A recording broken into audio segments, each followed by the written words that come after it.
for a race today. Leave it all out there. Nice and smooth. Let's get it all done all day long. I got a good feeling about today, guys. Do something pretty special today. Green, green, green.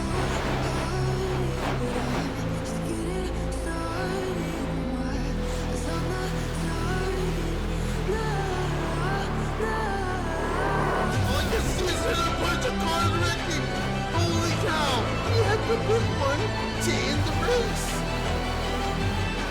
Oh, we got a giant pack back here. Holy cow! Here we come. Go, go, go, go, go, go, go, go, go. Got to be kidding me. Didn't even make it a lap. Nice and smooth, nice and smooth.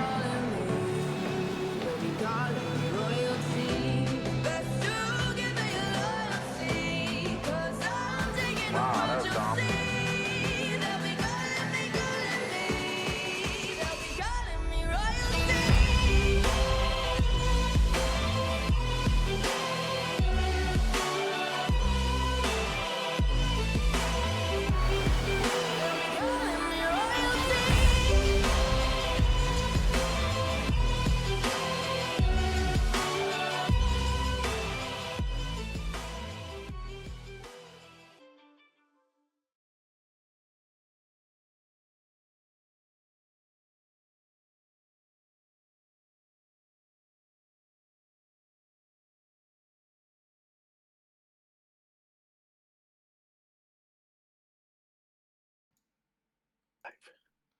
Hey, good evening, everybody. Thank you so much for coming out for the Team Conti Sim Performance Series, Dash Series here at Phoenix Raceway. We'll be racing 200 miles in the Xfinity cars. I believe they're actually wrapped up with qualifying and already starting to grid, so we'll go ahead and switch on over to that. I need to get better about starting the stream just a hair sooner. In the booth with me tonight, I have Stuart Harding, Walker, and Billy Martin. So got a stacked team in the booth with me. How are you guys feeling tonight? I'm feeling good. This is going to be a great race. You know, we saw good racing when we were able to get green flag runs in with ARCA, and I'm hoping, you know, with a little more experienced talent in this field, hopefully we can get longer green flag runs, maybe even get some green flag pit stops going. Yep. Yeah, last night, or Sunday night rather, was definitely quite a bit of cautions, but yeah, as you said, hoping tonight the guys, some of which raced Sunday, learned a couple of things and apply that tonight and get some good green flag racing in. 100%. All right, let's see. Still think cars are waiting to grid. No, actually, I see him on the grid there. Let me see if I can get a... I think we're missing one, maybe two. How about we look at this top 10 starting grid? Starting off on the pole, we have the number 39 of Jacob Quill. He's been driving that car since, I believe he's run the full season, but he is already running trucks full time, so no points for him. He's more of a open car in that sense. Starting beside him, the 24 of Kobe DiCarlo, one of the majors guys, really fast, just hasn't quite been able to seal the deal on any wins this season. Yep, and starting P3, Boyd Hoggan for Legacy Esports. P4, Nathan Fuller, who had a great performance last week, actually won the race there at COTA. Position 5. Dominating performance from him. Yeah, great performance from Nathan last week. Starting P5, Zack Saunders, always a threat in these cars, always a very fast driver. P6, He's definitely John. not wanting an interview from us. Yeah, I don't know if you guys remember, but last week I pulled him up into the booth and it just fried his PC. So yeah, we probably shouldn't interview him. He would be really pissed if we did that 2 weeks in a row. On his outside, the number 98 of John Terrell, another one of the majors cars, really fast. Those guys, they've been up front almost every race when they don't get taken out, so it'll be good to see them all in the top 6 here. They should be a really big threat to win this race. Yep, I mean, if you just want to take the rest through top 11, you got that, Stu. Sounds good.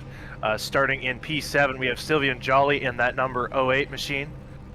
We've seen some good speed out of him. I believe he was running a lot of the COTA race in the top 5, and obviously that P2 at Atlanta. He's been really strong. One of the Canadian drivers, French-Canadian, starting in P7. In P8, we have our Cup Series commentator, retired Cup Series driver, Nathaniel Campbell, moving down to Xfinity to make room for his commentating duties. So he'll be starting in P8 with that beautiful 82 machine. And in ninth place, one of our newer faces in this league, Barry Kramer, in that number 52 car. Looking to have a good run here today, starting in P9. That's a great starting spot for him. And to round off our top 10, one of our Cup Series regulars. He didn't start last week at COTA, but he's going to be starting tomorrow at Phoenix. Mr. Cody Leach, always a threat.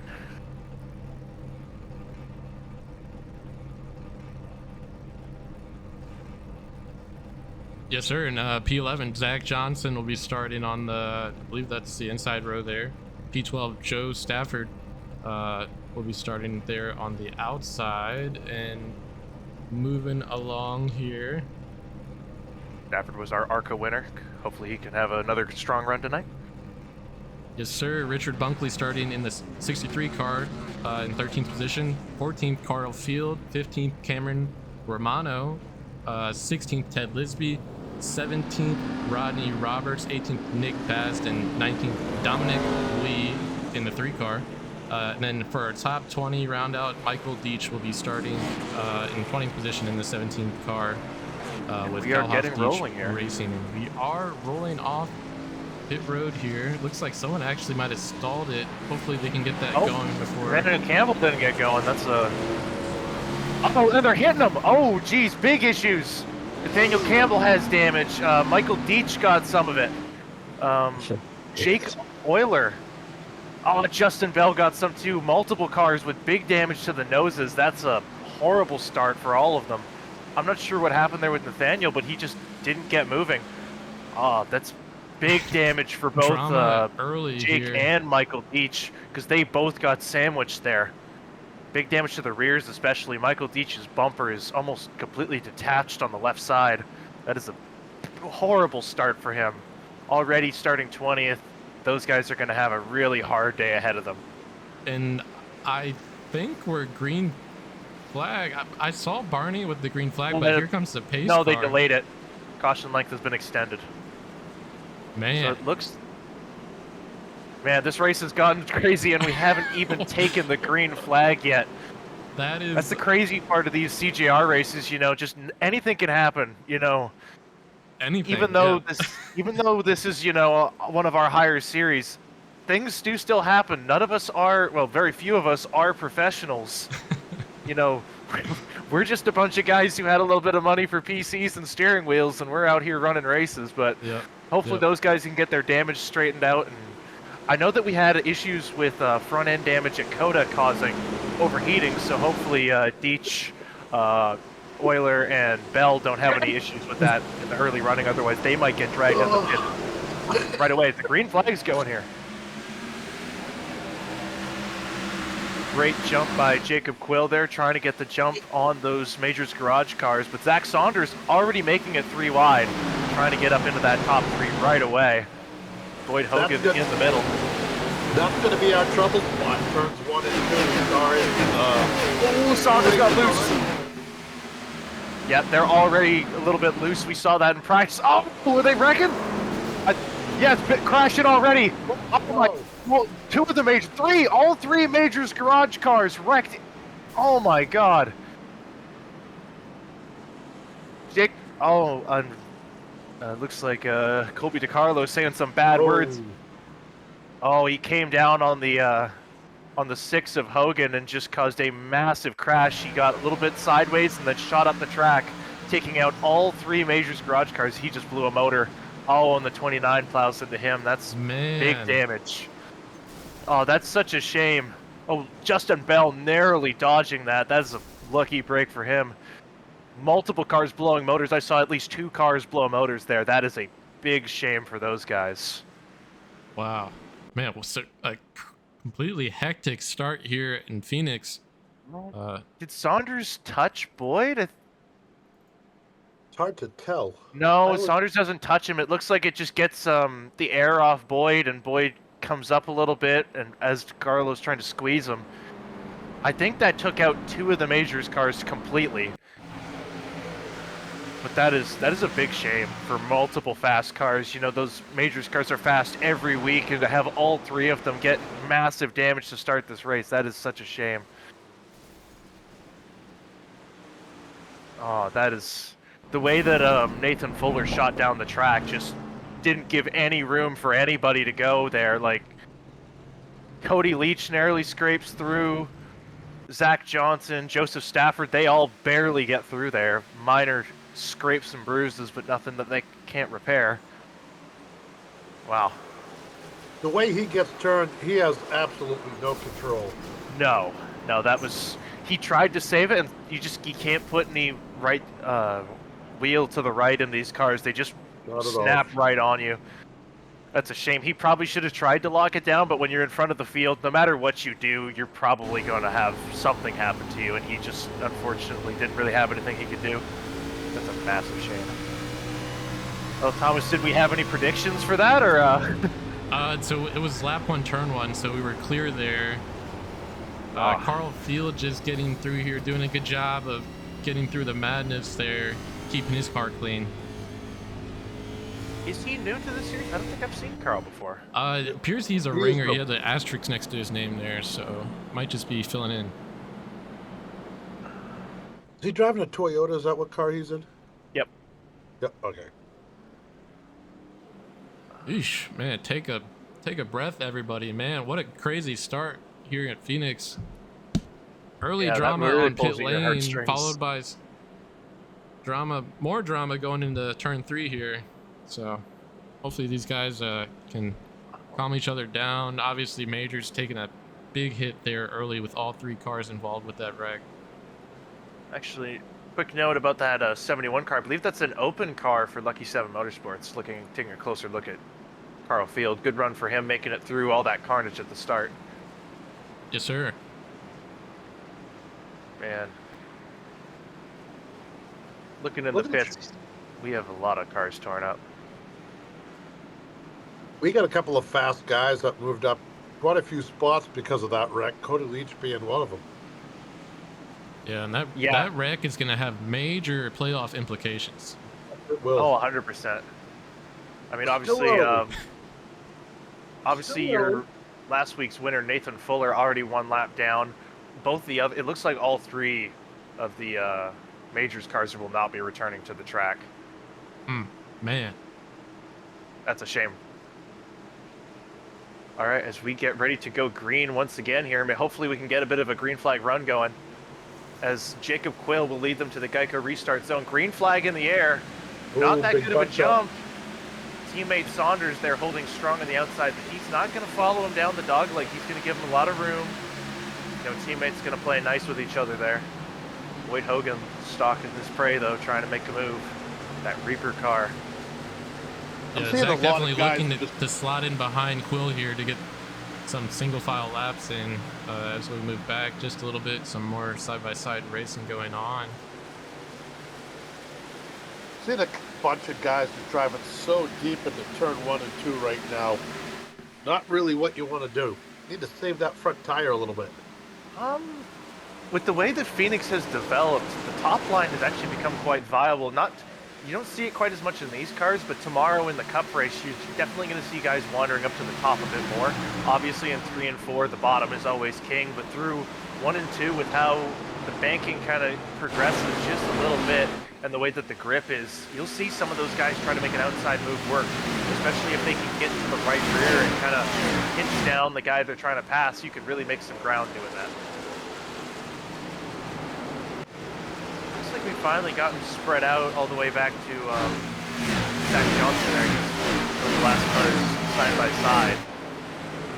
You know, you can see the experience in this field. Not too many guys sending it 2 and 3 wide, just kind of single filing out. We're trying to get going after that big crash at the start.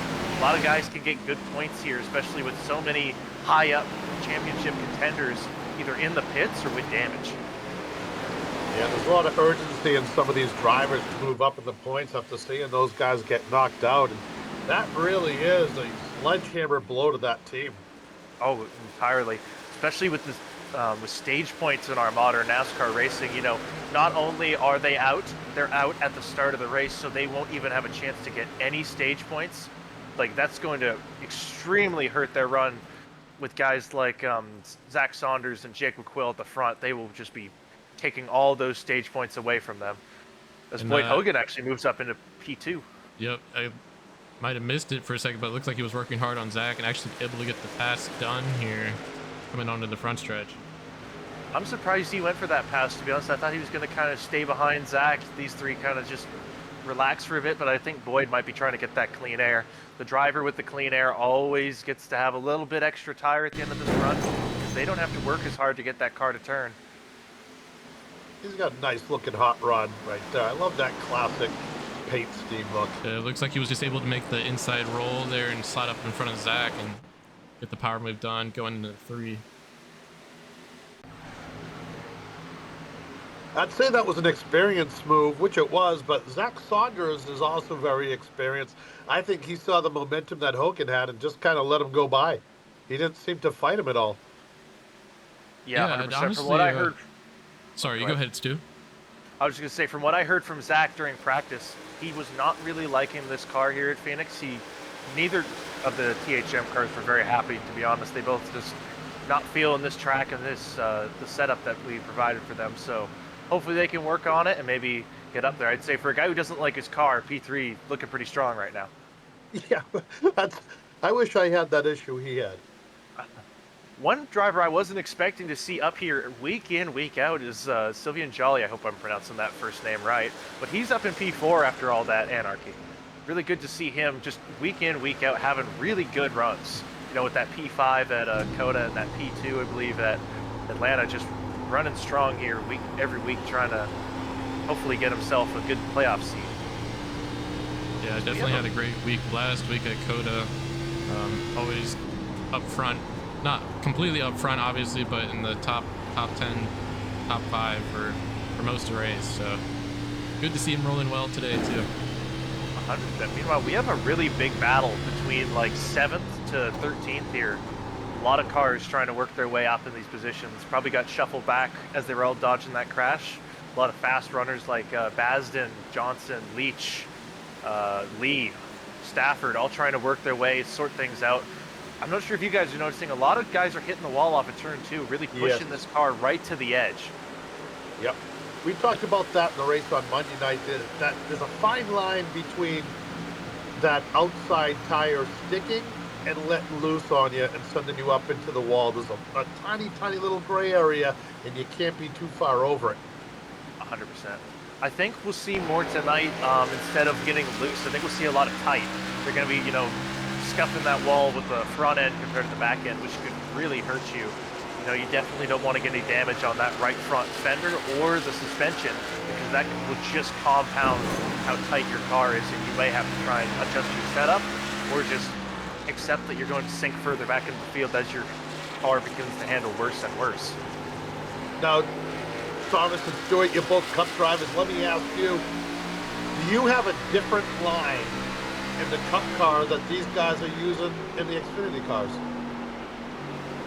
100% in my opinion. I ran both the Xfinity race and the Cup race when we were last here back in November, and my lines were completely different. You can notice that they don't use quite as much of the apron as you'll see the Cup guys use tomorrow. They kind of stay more high up. They don't really want to jump down early, whereas the Cup guys, they'll be jumping down really early, way before the start-finish line, and really chopping off that dog leg to get as much speed as possible. Another thing you'll notice, like I mentioned earlier, is turns 1 and 2. You'll see guys shoot more towards, say, that second seam and try and get the run on exit.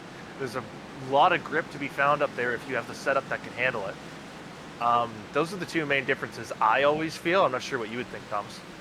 Honestly, watching these drivers, really just trying to wrap that bottom line in turns 1 and 2 as well as 3 and 4 is what my goal is here at Phoenix. But just as Stu was mentioning, yeah, you can move up to the other seam to try to get some momentum off if you're trying to get a pass done. Seeing some good battling here between Jacob Quill and Boyd Hoggan. Hogan's done a good job sticking with Quill, applying some pressure. Now I don't know if he's trying to go for a pass or if he's just trying to manage the space for now, but Boyd definitely do a great job keeping up with Quill for now. My guess is Boyd is just kind of stalking him, trying to put a little pressure, seeing if Jacob will make a mistake. You know, he's such an experienced driver. He's probably not going to push way too hard for the pass. He's just rolling that car in, out, every corner, trying to just stay right on his bumper. He might try to make a move, but I mean, unless it's really handed to him, I don't think he's going to try and force anything early.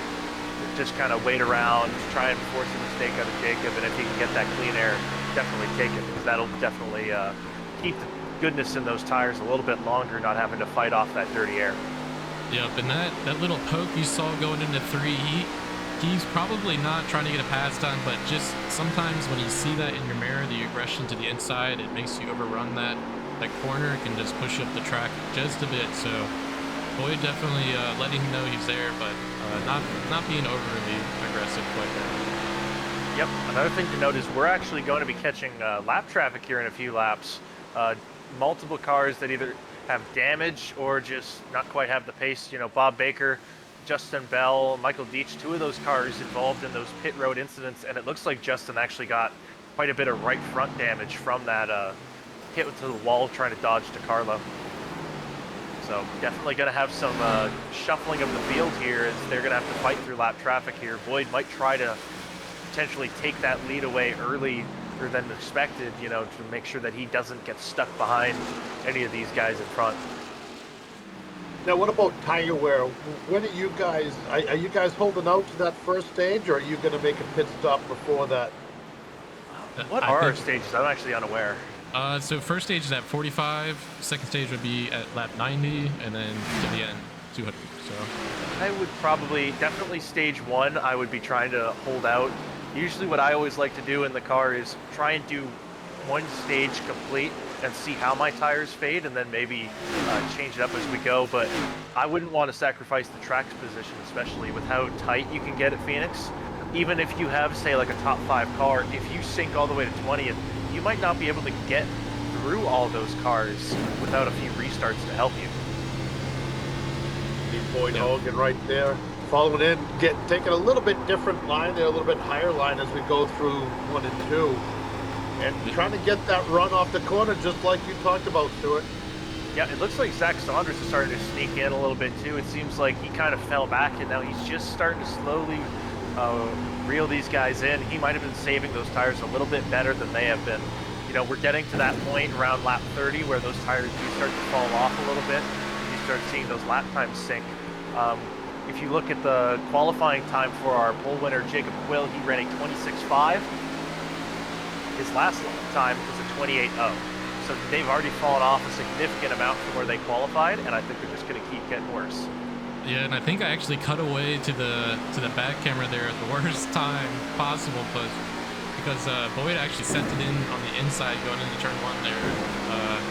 Wasn't able to keep the momentum up, and obviously the outside line was able to carry more speed on the exit, but he's definitely getting a little bit more aggressive here, trying to get the pass done. Yeah, you definitely don't want to be constantly trying to get in there lap after lap after lap, because that's an easy way that the leader can try and wear your tires out, just leaving a little bit of room down there to make you think you can get something done, and then he powers it down on the exit of the corner to get away from you, and you just keep wearing your tires out. Now, how much does aero matter? When you get up close behind a car in front of you, does that take the wind right off your nose and want to drift you up, or does it not really affect the car at all because of the low speed? Oh, it matters so much, Bill, even here. I know this is considered a short track, but this is still a very large racetrack to be, you know, racing on. So that air really affects it, and you're going to see this with Jacob Quill. He's going to be hurting a little bit as he gets through these lap cars, and that might be an advantage for Boyd Hoggan now that they're both suffering from dirty air. But that's one of those things, especially when you're trying to get on the inside of a car, you'll get some clean air, and that'll help them a little bit to get in on that inside, but then coming out of the corner, they're not going to be able to get that rotation, and then they're going to be right back where they started in that dirty air. Another thing, though, you got to keep in mind, if he can get right to the bumper of Jacob, that can start taking air off the back of his car. So you can actually inflict a bit of dirty air onto the car in front of you by taking away what they have. Now you notice the last corner you saw Hoggan have to go underneath that lap car, and he didn't get the entrance that he wanted to, and the car immediately drifted up much higher in the corner. And it seems like the tire wear isn't really as bad. It is just hitting your marks where you need to be. I think a lot of that is you can't quite see the tire wear from where we're standing, but I'm sure they're feeling it pretty good. Boy's making a big dive for the lead here. He got side by side, but just like I said, that outside line really powering away. Jacob got Momentum. miles off. Looked like that lap car kind of held him up, made him go high, where Boyd just kind of dove it underneath there, and the car stuck and made a race out of it. But like you said, that momentum of Quill on the outside line, he was able to keep in front. But now if you look further back in the field, you've got Saunders still holding third, Jolly in the 08 and fourth, and Bunkley is in fifth caution position. no. We got a view on that. I feel like I heard it. Carl Field looks like crashed. Let me see if I can get it pulled up here. Oh, I see it. It's in turn 3. It looks like somebody drifts up into him. Phil Dodge drifts up the track a little bit, catches the left rear, and Carl goes around. Looks like no major damage for Carl, though. He got out of that with just a little scuff on the left front. Nothing big. Yeah, I think that That's was lucky for lap Carl traffic. not to get plowed. And kudos to those guys in the back that avoided him. We had a couple of guys get real close there. See if there's any takers here. We have about 10 laps, 11 laps left before the stage, so... I think you'll see a few guys flipping it. Yeah, see 2 or 3 are going to take it. A lot of the back markers will come in, trying to, flip the stage, get the track position afterwards. But I don't think you'll see too many of our leaders, especially guys that are in that championship. They're going to, at least for this stage, they're going to want to go for the points.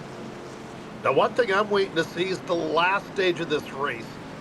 It's the longest stage possible. They're not going to be able to make it on fuel, and the tires are going to need to be replaced.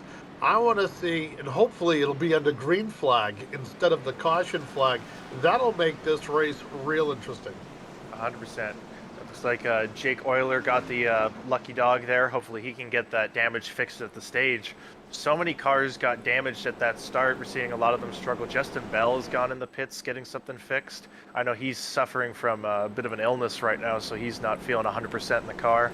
Flu game. Michael Jordan flu game, sorry. Thought I would throw that out there. Doesn't look like he's going to be having much of a good time.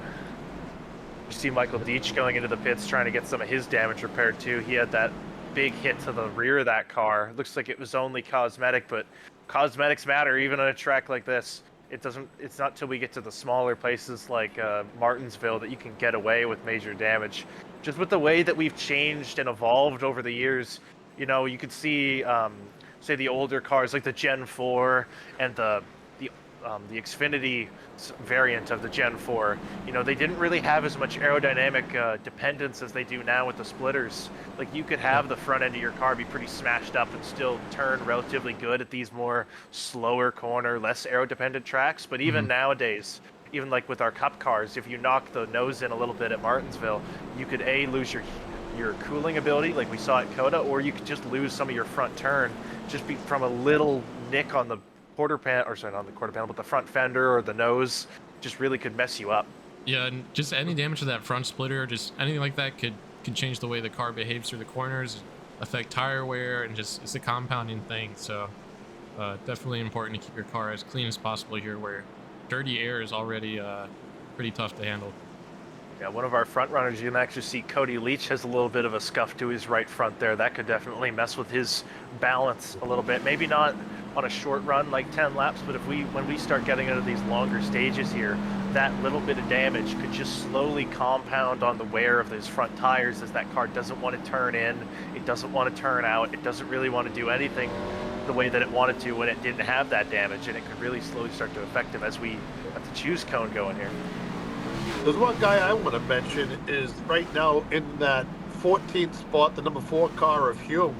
He's had worse luck than me on Tinder. He has caught every bad break that this league has thrown at him so far, but he's been very fast in every race we've seen him. So hopefully he can have better luck. Oh, you're killing me with that one, Bill. Well, Yeah, I'm he's so definitely not had some good luck there. I haven't really seen much of Keith Hume throughout the season, but I know he had a bad night at Atlanta. I was watching that race, so hopefully he can bounce back. He's up to, it looks like 13th with that choose cone, so hopefully he can try and break into the top 10, maybe get some stage points as we're coming into the Geico restart zone once again, being led by Jacob Quill, our pole sitter. Great jump by Jacob. He's going to get completely clear. Saunders followed him through really good too. They're both going to get clear of Boyd. That was a really bad start.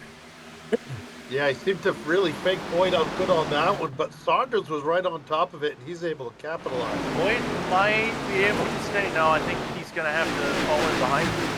He's looking right to the inside, though. He does not want to give up.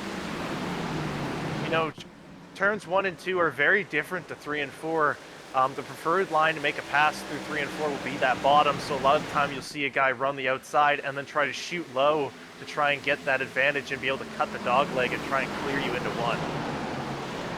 I'll tell you, one guy's got his hands full as Buckley. He's surrounded by a bunch of Fords. He's the only bow tie in the bunch. Oh, we're wrecking in the back. Somebody's around. Oh, big damage. Oh, Justin Bell got clipped. Who was that? Oh, that's the 26. Noah Hunt. Oh, that's such a shame.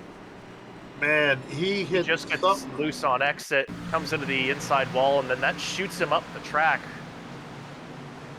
Looks like a little bit of a rookie moment. It doesn't look like he locked up the brakes all the way. After he comes off the wall, he lets them go, and he drifts right up into Justin. Thankfully, nobody else really gets collected, but that's such a shame for Justin. He's had a horrible first 4 races. And I'll tell you what, you can tell he's just doing, look at his skid marks, you can tell he was doing everything he could to lock that thing down. Yeah, he just didn't, I think he thought that he was at the end of the pack and he let go of the brake and he drifted right up the track into traffic. Justin's car looks like it's done. The frame's bent. Yeah. It's crab walking, he's done. And that's really unfortunate. He's had, you know, getting wrecked in the pits at the start of this race, now having that happen, that's just, oh, you hate to see it for a guy running full time like that. It was not his day starting from the very beginning, like you said. No. And sorry to interrupt, but we actually had some of the leaders come down pit lane. Jacob Quill, Boyd Hoggan, Zack Saunders, all in. Additionally, Joe Stafford coming in. So now our new race leader is Sylvain Jolly. I assume that we aren't stage break. I'm guessing we're going to continue and have like a green-white checkered for the stage, but yeah, I believe considering not many cars came in. Yeah, I believe we're still going to ride out until the stage and have a caution. That is not what I expected. Interesting strategy, I guess. So Saunders and I did make a prediction for who wins stage 1, and 100% of people pick Zack Saunders. So. Really? I'm surprised. Yeah. I would have put my money on either Boyd Hoggan or Jacob Quill with the way, especially the way Quill's been controlling that race. I thought he was going to be a pick for sure. I don't think anyone picked Jolly though, as he's our new leader and he was holding strong in that 4th position all run. So it'll be interesting to see if he can try and steal the stage here. But we've got a couple good guys, you know, Nick Basden, who's been running a little further back, Richard Bunkley, Cody Leach, Zack Saunders, your top 5. And then like you were mentioning, Bill, Keith Hume, he's up in 6th position. He might be able to steal some good stage points here. That'll be a great effort for that 4 car. And he needs the stage points because, like I said, in bad luck, he's been snake bitten. Nice looking hot rod too. Yeah, Keith actually finished P3 at Daytona. We had him up in the booth. Yeah, he did at Daytona, but ever since then, it's been. I think it was last week he had some bad luck. I think it was Hume. It's got to be Hume because I was talking about him, and then it was like he had the curse of the announcer. But I hope that's not going to happen this week. And correction, actually finished P2 at Daytona, so had a great start to his season, and then some bad luck at Atlanta and just come undone as it went. That's a shame. Dakota. But back up in the front here, hoping to grab some stage points. Yep. Looking back at our cars that pit, the highest car with fresh tires is going to be on the inside row in 18th position. That's Jacob Quill. Zack Saunders following him to the bottom. Actually, a bunch of our cars that pitted your top 3 before pit cycle, all going to the bottom here. Probably going to jump onto that. Sorry, I'm blanking a little bit. Probably going to jump on the apron really early. Maybe try and get 3-4 wide. Try and steal a bunch of spots here. Maybe get back into that top 10. But it's going to be quite the workout. Yeah, definitely. I keep expecting him to go green halfway across that back straight. Yeah, that gets me from time to time too. You know, used to the old layout of Phoenix. Get ready to go green for the first time. Jolly will control the start. Big jump. He gets a great restart. Wow, He nice is job. gone. Nobody kept up with him. They're already going 4 wide, 5 wide. Wow. Yeah, it's going to be a little bit of a pucker factor right there. You see him going 5 wide. Some cars, there we go. We got 2 or 3 cars just brushing that outside lane. That nearly went really bad for Keith Hume as Rodney Roberts tried to make it 5 wide on him, got into his left rear a little bit. As we should be coming to the white flag of the stage here, and nobody has anything for Jolly up in the front. Yeah, just too much racing going on behind him. He has clear sails ahead. Oh! Bunkley nearly cleared Basden, but then it almost got into him there. Keith Hume trying to hold on. 3 wide there for, I believe, 5th place. Hume's going to make it through. Jolly is going to win stage 1. Wow. Your top 5 for that stage. Jolly, Basden, Bunkley, I believe that's Leach. Yeah, Leach, and then Rodney Roberts. Oh, no, Roberts didn't get that. It was Keith Hume. Keith Hume, yeah. Oh, geez, looks like the results are a little different from where they actually ended up crossing the line. Sometimes things change with the way that we do the, our,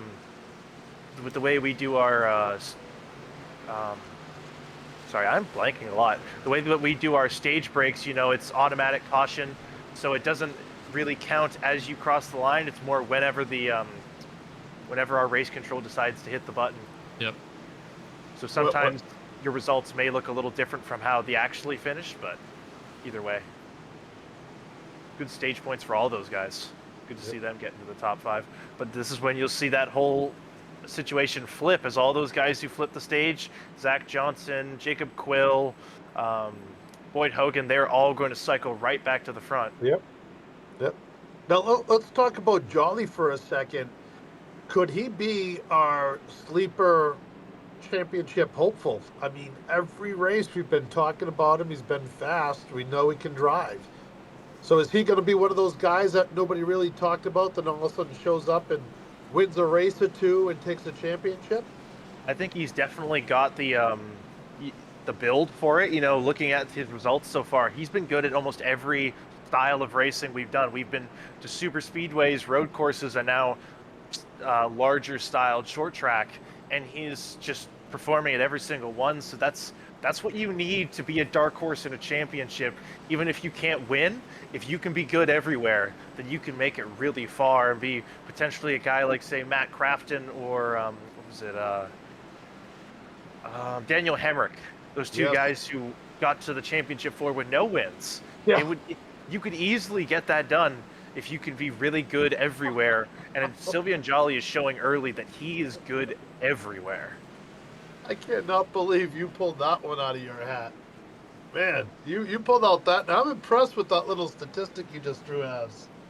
I've got a lot of stats. You know, I live and breathe racing every day, so lots of knowledge to share on a broadcast. Yeah. And actually, while we're under caution break here, we're going to take a quick ad break. So we'll be back in just a moment.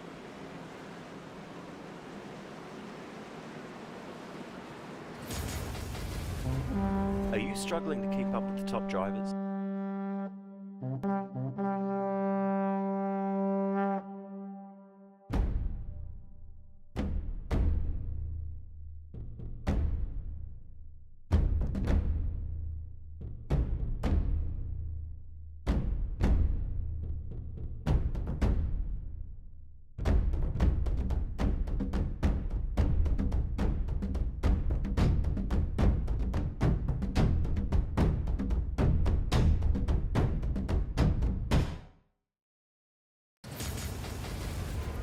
Are you?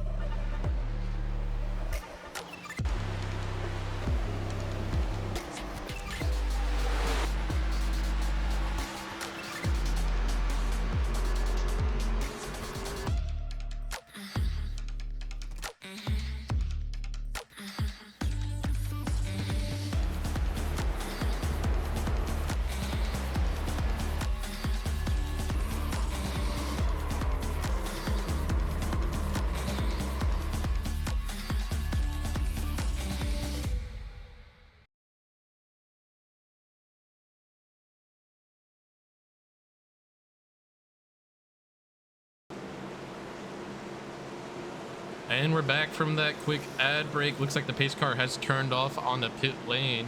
Obviously, early exit, the drivers will be coming down the backstretch to take the green flag for stage 2 here. Yeah, we have some new faces up at the front.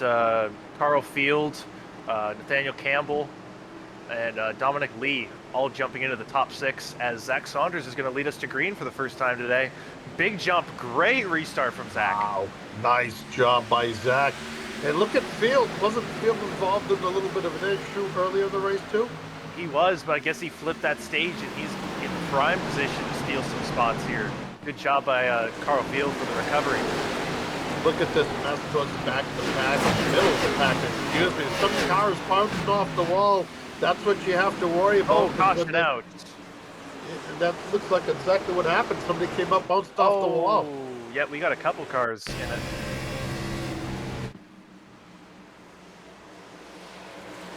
Oh, that's the 54 shoot. Brian Taft. Both the 8 of Joe Gibbons and the 54 Brian Taft, heavy contact with the inside wall. It looks like the 54 blew the motor. Oh, that's a shame for him. Yeah. I'll tell you what, Hume entered that corner sideways. It looked like he was dirt tracking it. And it was right in front of him where all that happened. And Barry Kramer trying to get it loaded up here, just not able to get the brakes on soon enough. He didn't have much of a choice with the way that poor Ryan Taft got launched into the pack. It looks like he has some serious motor troubles on that 54 machine. He tried, but... He did try, but when you have that much momentum and you bounce off the wall like that, there's just really nothing you can do. Yeah. And the car we were in, I'm sure a lot of people are thinking, well, he should have just turned down low. At that speed, if he turned down low, the back of that car would have come right around and he never would have made it. Well, even then, there was so much smoke, it's hard for you to see through sometimes. Yep. I mean, if we went and we looked at his in-car cam, I doubt there was anything he could really have done there. You know, just it's such a quick reaction. You know, yeah, Taft was sideways already as he came off of the corner. Just nowhere for him to go. I love the look of that 71 Navy car. Kind of reminds me of the old Skull Bandit. Oh man, Bob Baker barely snuck through there. Yeah. Couple cars, Noah Hunt also barely making it past. Well, thankfully, at least when Barry made contact, he had slowed down most of the way. Only minor damage to the front of his Supra today.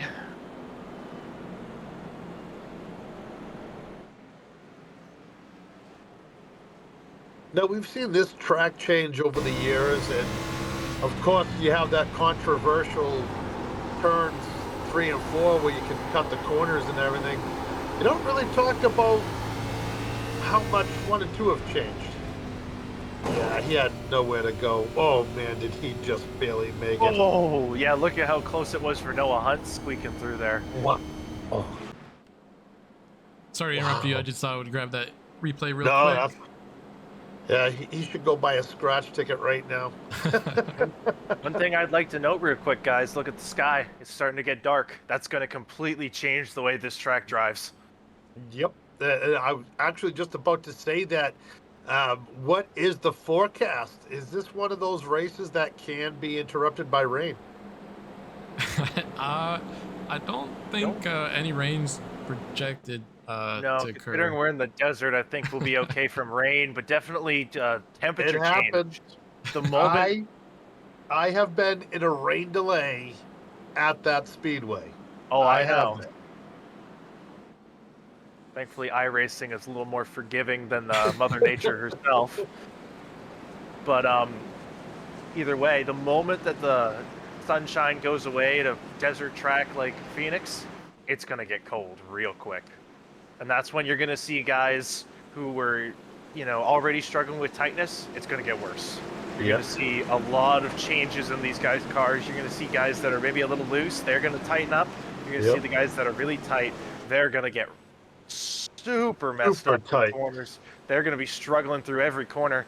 And that's when you might see guys making really early pit stops, not just to get tires, but to adjust maybe their stagger or their spring adjuster, try and get this thing a little bit better turning as we make our way through this race. I think this will help our wrecking, though. I don't think we'll have as many wrecks from here on out as that track tightens up. But what does that cold air bring to the engines? More horsepower. Another great jump by Saunders. Oh, yeah, you're putting all that horsepower to work. Both those Fords on the inside row. Really getting a good jump. Jacob Quill going to get side-by-side with the 6 here, try and make a move. Going into turn 1. He's going to get side-by-side, but I don't think he's going to have anything for him. Oh, maybe. He held it. We're all scuffing the wall at the back. Jacob Quill going to make a big dive here. Can he try and clear him going into the dog leg here? This is where you might see him chop down a little early, try and shorten his distance he has to go as long as possible. Boyd jumping down too, not wanting to give up any performance out of that car. I'm sure Zack Saunders loves to see these two fighting in his mirrors. We have a car slow on the inside there. Yeah, not what he wants to see. I think they got flagged just there. Another car. Man, cars are just having so much trouble coming off of turn 2. Oh, Boyd starting to try and get to work on Zack Saunders. No, we know Hoggan's fast. Whoa. He did that move that I was saying. He got to the outside. He might be able to make the pass here. Oh, big save by Saunders. And he keeps the lead. Amazing move by Saunders. That was great. Oh, caution's out. What happened here? It's like Cameron Romano involved in something. Let me see if I can get it pulled up here. Oh, he spins all on his own and barely taps the inside wall. Yeah, it looks like Cameron just goes around. Even though the sun just went away, that track is going to maintain that track temp for a little while longer, so you're still going to see these guys getting loose. That's a good break for some of those guys that got damaged, though. Maybe get their cars spiffed up a little bit, not lose too many laps here. Can we get a look at that amazing save by Zack Saunders one more time? Yeah. I can't believe he held that car. Yeah, let's see if I can get that pulled up. 1 second here. Not only to save it, there was great control from both Zack and Boyd. Boyd was right on Zack's bumper. If he didn't get out of the gas when he did, he would have absolutely destroyed that 60 car. Yeah, he could have easily have just been and put him out, but great. Here, jump back to Boyd's in-car cam. Let's have a look at what he was seeing going through that corner, because I bet he might need a new pair of pants after that. Clean up aisle 2. Thank you very much. Let's see if we can see It looks like the flame Zack shoot out of that thing. Yeah, oh my loose. god. I can't believe he got control of that thing. Yeah, look at the flames shooting out of that thing. He was definitely having an issue there. Wow. Yeah, so I want to make the call that Zack got a little bit loose coming out of 2 there, and Boyd. Oh yeah, definitely no contact. Maybe could have been a little bit of dirty air off of Boyd. Maybe took the wind right off of Saunders' spoiler and just got that car loosened up. You know, these cars are very aero sensitive, and that could really easily happen if you have somebody right on your bumper going through a corner like that. But that just shows the talent and the experience of Zack Saunders and Boyd Hoggan, both of those drivers, not running each other over there. You know, he backed off just in time to keep both those cars in one piece, and they get to keep racing. Yep. I don't think we would have seen that in our ARCA race 2 days ago. But I'll tell you what, Saunders made the highlight reel for that save. If I was driving the car, I would have made the highlight reel for a whole different reason.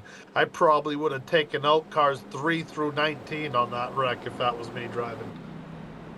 Well, Bill, you're assuming you'd be in the lead. I'm always trying to chase you down anyways. Who are you, kid? is Keith Hume with a great-looking haircut, just like mine, I might add. Tyler I messaged check, him. I He believe? sent me the pronunciation. One sec. Thank you, Tyler. It's Krawczyk. That's how you say it. Krawczyk? Yeah. Tyler Crawfish. I've heard Krawczyk. I've heard a bunch of different versions. Krawczyk. So Krawczyk. All right. Zach Johnson. Currently running P13. He's kept that car clean. And actually, I don't want to just glaze over, but Tyler Krawczyk actually up 17 spots, currently sitting P12. So Yeah. Good run great from him. start to his race from him. And then just a little bit further up, actually, Dominic Lee up 15 spots now, sitting P4. So that's a great start to this race for him. Obviously, as you can see there, he has the Xfinity contigs, which are not the correct contigs to have for a crown jewel event. Be sure to shame him in the Twitch chat. But as far as his driving goes, doing a great job tonight, up 15 spots. Now, one thing about Tyler is I've spotted for Tyler a couple of races, and Tyler is always racing. He's always practicing. So I'm really not surprised to see him up that many positions. And Zack Saunders coming to the Geico restart zone, hoping to get a good jump here, and he does just that. Quill looking to slot in behind him, but Boyd is there to fill that gap. Boyd didn't get it. It doesn't seem like Boyd's car fires off all that good on the restarts, even though obviously that was a better restart for him, but he didn't get clear of Quill like Quill normally did when he was on the inside there. Oh, Quill got a bit Quill loose into there. the That was wall. a good save. Wow. Yeah, and sometimes That when you could've come been off that ugly. wall, the guy underneath you gets some action in his right rear quarter. So Quill, I think luckily, those able to tires keep are it getting a off bit the Boyd. cold here after all those caution laps. I'm looking at some of the actions for the back of the pack, and man, these guys are taking it close. Oh yeah.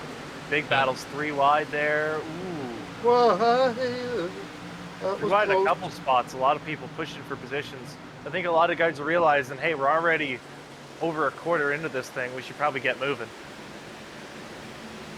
Yes, sir. I definitely want to watch the action in the back, but I keep seeing the gap between these two just close down to about Oh, 0. 100%. There's so- battles all over this racetrack. Definitely keep an eye on Jacob Quill there trying to fight off Boyd Hoggan. Those two have been all over each other this race. And Quill actually going to be on the outside at Zach. If he can get him squeezed down here, might be able to get some Oh. momentum coming out of turn 4 there. He's got the momentum, but Saunders is going to have... He's got that dog leg to use here. He might be able to keep it. And I think Quill might be able to get the No, pass done big here. dive Saunders by giving it up, and Quill. he's actually going to be giving Both up of 2 them. positions. Wow. Boyd can also, and he gets it done. And Saunders just like that. Saunders just like that in P3, and Quill to the front. Yeah, So Saunders don't might be forget- taking... Oh, go ahead. Don't forget, those two guys have newer tires than Saunders has.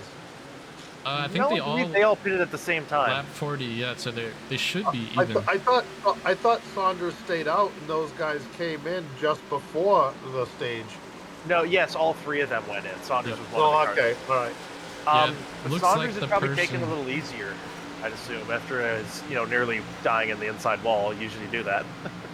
Yeah, it looks like the person with the newest tires in the top 5 here is Nick Basden.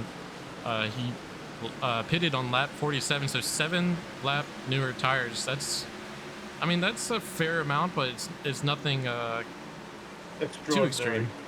I don't think Yeah. you'll really see that unless we get a really long run get in here. We've had so many cautions that I think everybody's pretty even on tires.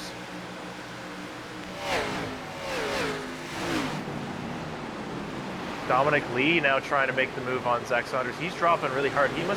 He's probably kicked it into conserving mode, realizing he doesn't quite have the speed to keep up with Jacob and Boyd on raw pace, so just kind of drifting back a little bit.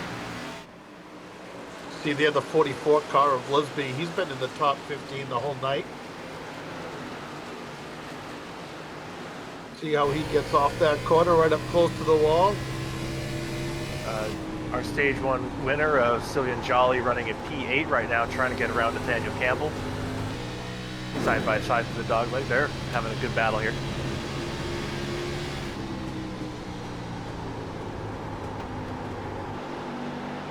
He's doing well, the young man, even though he's from Montreal and I'm from Boston, and we have that hockey rivalry. He did admit that he does like the Bruins more than the Canadiens, so we'll give him that. But he, again, is just proving that he deserves to have a championship run. He's flat out doing what he needs to do to set himself up stage after stage for a win. 100%. Hopefully he can march back up there. Maybe try and steal stage 2 if pit cycle works out that way. He's slowly picking everybody off, just kind of taking his time. Two drivers I expect to be doing a bit better, to be honest. Zach Johnson and Cody Leach, they're fighting for 12th position right now. They're a little further back right now. Think they could be saving a little bit? Maybe they could be trying to do what Zach Johnson might be trying to do here, but they're definitely fighting right now. Cody really wants by Zach Johnson with the way he's pushing those entries. I think just, they started a little bit more near the bottom of the top 15, and now they're just trying to force their way in. And looks like Jolly was able to get the pass done on Campbell there. Moving into position 7. Nick Basden caught the wall there pretty good by the start-finish line. Yeah, I don't know about you guys, but catching the wall is just like something else that happens here at Phoenix, like on the reg. A lot of times, yes, there's no damage, but for some reason the walls just suck you in here, and it's very easy just to brush up against them once in a while. 100%. It's not as scary. Go ahead. It's starting to get like, instead of the Darlington stripe, you're starting to get the Phoenix stripe. Yeah, exactly. Well, with this car, it's not too scary to get into the wall. It's a very straight-sided car. But with the Cup car, with the way that it's very, rounded, the fenders stick out a lot more. When you feed the right rear end, it will most likely feed the right front in as well. And you can get some serious damage on both ends of your car. So they can definitely abuse that wall a little more than you might in the Cup car tomorrow. Okay. Well, boys, I'm going to take a little break here because I just accidentally let the puppy out of the house. So I'll be taking her for a few minutes. Go get that I'll be puppy. back in a few minutes. He's having issues on and off the track today. Yeah. And Jolly continuing his run to the front here. This next target, Nick Basden, he's closed down the gap to just about 15 tenths. So He's definitely got something on these guys. I'm not sure if it's tires, if he's just conserving better, or maybe he's just using them up a little early, seeing if he can get that track position and hold it. But he's really working his way through that pack quite well. As we see Boyd Hoggan, he's starting to really put the pressure on Jacob Quill here like he was in stage 1, getting right down there. I don't know if you're noticing the sun seems to be coming back. I guess we had some clouds covering him a little bit. yeah, I think it was those rain clouds. Oh, and he goes on the inside there and just makes a slight amount of contact. Sometimes I thought we were about to see both of them wreck. Yeah. Man, that was a big dive by Hoggan. He's probably getting a little impatient there. He wants to get by. Like we were saying with that dirty air, it's never fun being the second place car for very long because you know that your tires are going to get worn out. Yeah. Yep. I mean, there is sometimes if you're running the inside and you can force a guy to continue to run the outside, they can create some heat in the first place car's tires. But yeah, that inside line is tough to get a pass in when the guy up top has momentum. So Unkley's really starting to get into this picture. It's hard to say with these guys that have those 7-lap fresher tires. Maybe that's helping them out a little bit here as Bunkley's really starting to catch up. Oh, as we have another wreck. I believe it's Michael Deach. Oh, he's turning around on the backstretch. Oh, he... Self-spin, thinking? No, he got ran over by Romano. Oof, All big right, damage. we'll take a look. And coming off of turn 2, Deach just gets a little bit of help there. And then a little more help. And then he's... Oof, man. Thankfully, not too much damage. That could have been a lot worse, if something like what happened to Ryan Taft shooting back up to the track. But thankfully, he had those brakes locked up well before he touched that wall.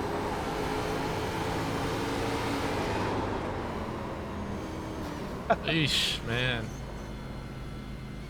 That's one of those voice chat call-outs, I imagine. Oh, yeah, I heard. That's why I went to Michael immediately. I heard him yelling over the radio. Also, I'd like to note I wasn't laughing at Michael getting wrecked. I was laughing at DPigG in the chat saying $50 say that they say clean/dirty air more than 75 times. Yeah, I probably will. It's the way that we race nowadays. You know, dirty air is such a big part of it with the splitters. Oh, yeah, that's a bad angle. Oh, I didn't even notice that. Did you see that? Yeah. Whoa. Who was that? That was the 97 and the... who was the other car there? I want to say that was Jay Salmon. Or Solomon. Oh, is that...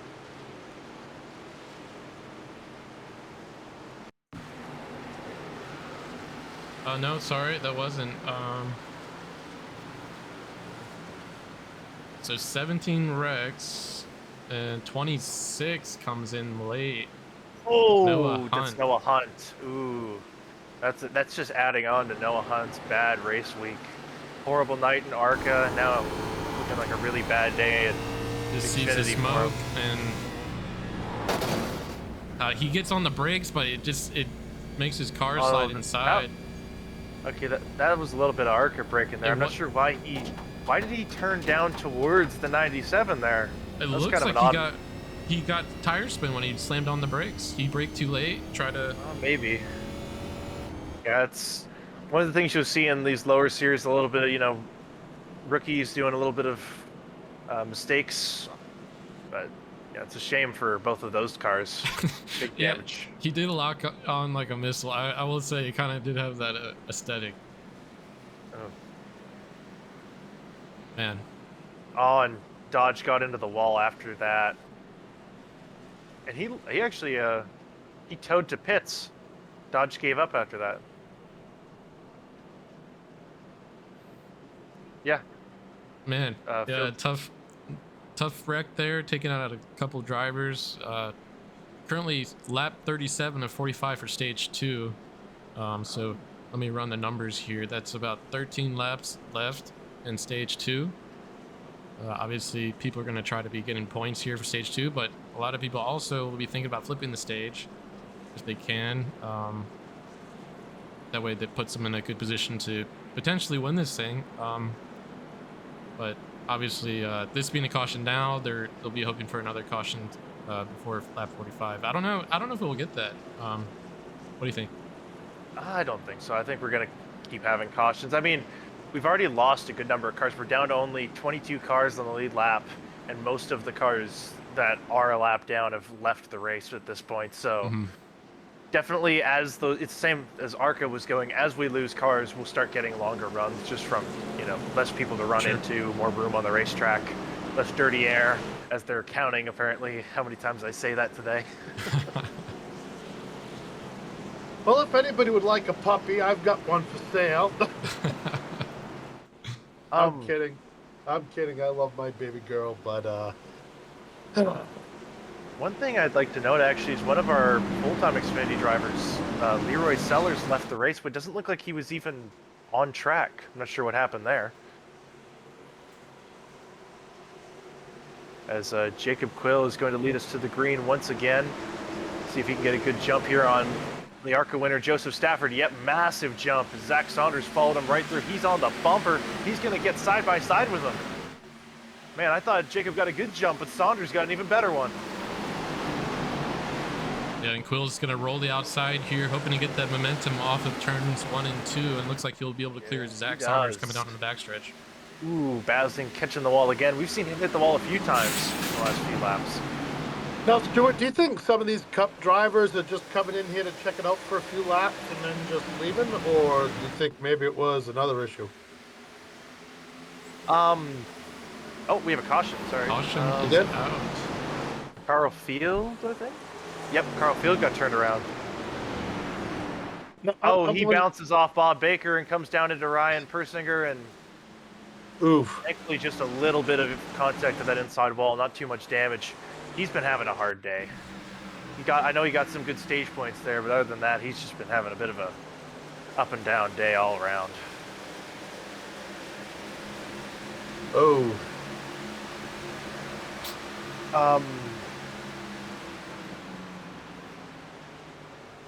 The curse of the broadcaster strikes again.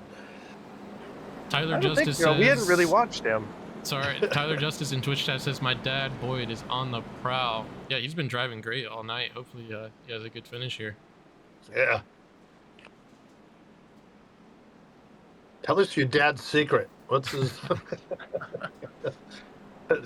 Take a picture of your dad's setup for us, and we will send you a T-shirt. Oh, geez, only a T-shirt? I feel like Boyd's setups are worth a little more than that. I was trying to pay Nim a lot of money to get his dad on my team. Fortunately, Menke got him first, but...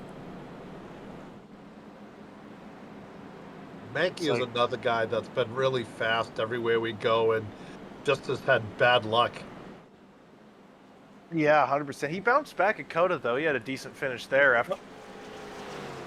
Yep. Remember, I said to Menke after Atlanta, because we both had Milwaukee cars, I said, man, I think I only saw you twice, and both was when you were coming out of the pits with a mangled race car. Neither of us finished that race. I think Milwaukee might be a little bit cursed. You know, both of our cars got completely trashed, and we ended up finishing outside the top 20. I think Milwaukee might be one of the few tracks I don't have. I don't believe Milwaukee's on the schedule anymore. It was in the truck schedule last season. I would know because I nearly won that race, and it looks like it hasn't returned to the schedule. It's a shame. I really liked that track. Yeah, I missed the old Indy cars there back in the day. That was so much fun. Yeah, it's a shame to see that leave the calendar. That was a really good racetrack for the trucks. A lot of good racing, good battles between a lot of the Cup regulars that day. Myself, Cody Leach, Zack Saunders, and Cody Porter all battled in the top 5 of that with a lot of carnage. Good racing, though, short tracks. Can't wait to get to more of those. I'm tired of running super speedways and road courses. I don't know about everyone else. You know what? That would be a good track to have the Crown Jewel All-Star race at. Definitely, that would be a great race. I mean, we've seen short track racing both at the USA International and North Wilkesboro. Has been really tough, close racing. Last season, that was my second race in Cup, was the All-Star race. I got in through the last chance qualifier, and I ended up running near the front before running out of talent, falling back, and then succumbing to someone else's mistake. But that race was a really fun, exciting race. Tracks like that are all worn out, just a really good surface for any stock car. And sorry to interrupt, that wasn't the stage, right? We're gonna do one green, white, checkered for stage 2, I believe. Yeah, lights are off on the pace car. We didn't see anybody come in for tires, at least the front runners. So it looks like we're gonna be running it to the stage.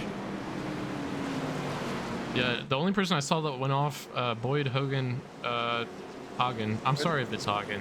I keep saying Hoggan. Maybe. I believe it is Hoggan. I asked him, and he did say Hoggan. He came in on lap 80 for tires, so he has fresh. Are we going to be doing we might be doing a 1-lap shootout. I'm not really sure here. Because we're going to be coming to lap 90, so I guess we'll see if we go yellow flag right away or what, but... Yep. Yeah, none of those front runners pitted, from what I put noticed. a prediction up there for you guys to gamble on real quick, but yeah, it looks like we're going to be doing a 1-lap shootout here for stage 2. Quill with a great jump by both those inside cars. And there's Jolly trying to get up into the top 3 here. He's looking, trying to move Sunday's winner, Joseph Stafford, out of the way. 3 wide there for that 4th position. When they came across that dog like they were 6 wide. Stafford into the wall. Oh, they're wrecking in the back. Jay Salmon. He's around in front of the pack. There's a parking lot on the back straightaway. Bob Baker, massive damage. Big slide for Rodney Roberts. Some damage to Joe Gibbons. Looks like Jay Salmon got out of that okay. Bob Baker, another Palmetto car with a bad engine after that. That's a shame. That's 2 of their cars that have fallen victim to that. That is a horrible day for them. Man, you hate to see that. Okay, it is Hoggan, so I was correct. And yes, we did have a caution. I'm worried about that as well, but Everyone dive into pit road. yeah, it Or looks most like of them. Actually, Bunkley stayed out. That's surprising. Oh, Looks like- and Boyd did stay out. Dominic Lee. That's a lot of shaking it up here. Different strategies. yeah, Boyd pitted on lap 80, so his tires were still fairly new. They're obviously Quill and company, like Saunders and Sylvain Jolly, looking to get some fresh tires there to start this last stage here. In this last stage, I mean, if we run green, they're gonna have to do green flag stop. Obviously, with 9 cautions now, that's unlikely, but definitely is a possibility. I don't think you can make it on fuel that many laps. I'm surprised Salmon didn't come in with how much rear damage he has on that car. That thing, the bumper's complete. Oh, here he goes into pits. Okay, good. I was gonna say big damage to the rear of that car.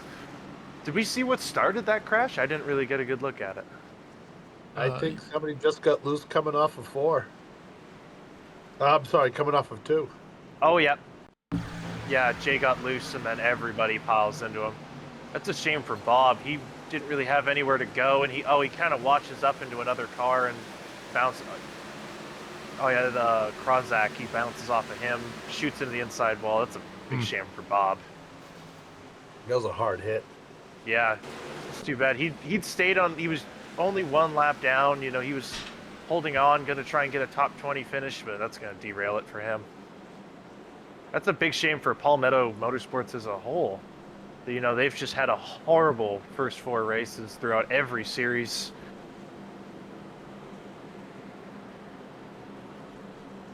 Oh, never mind. I'm a little bit behind on my replay. For a second, I thought the leaders were pitting again for some reason. Now that would be crazy.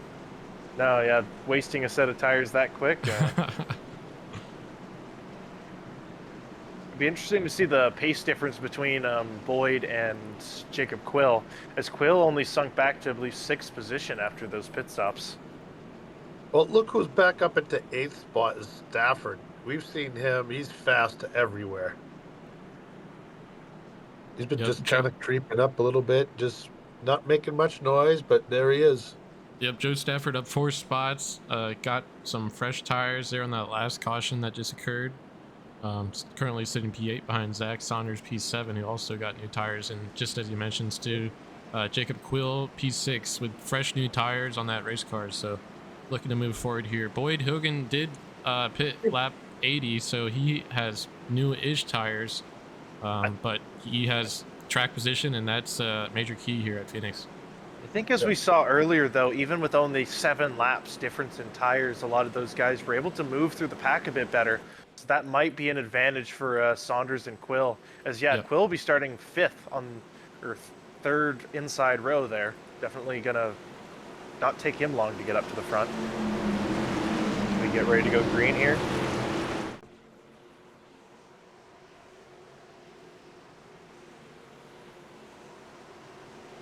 Boyd Hoggan leading us to the green flag into the Geico restart zone. Big jump by Boyd. Really, those lead cars get a good jump every time, but nobody really got a good jump behind Boyd. Sinking back a little bit. Looks like that 63 is blinking a little bit. Man, what a piece of nest that was. Yeah, and Quill making that move on the middle there with those fresh new tires, looking to get the momentum off onto the backstretch here, able to keep it off the wall. He's outside Zack Saunders. Oh, wrecking again. That's Ryan Persinger around.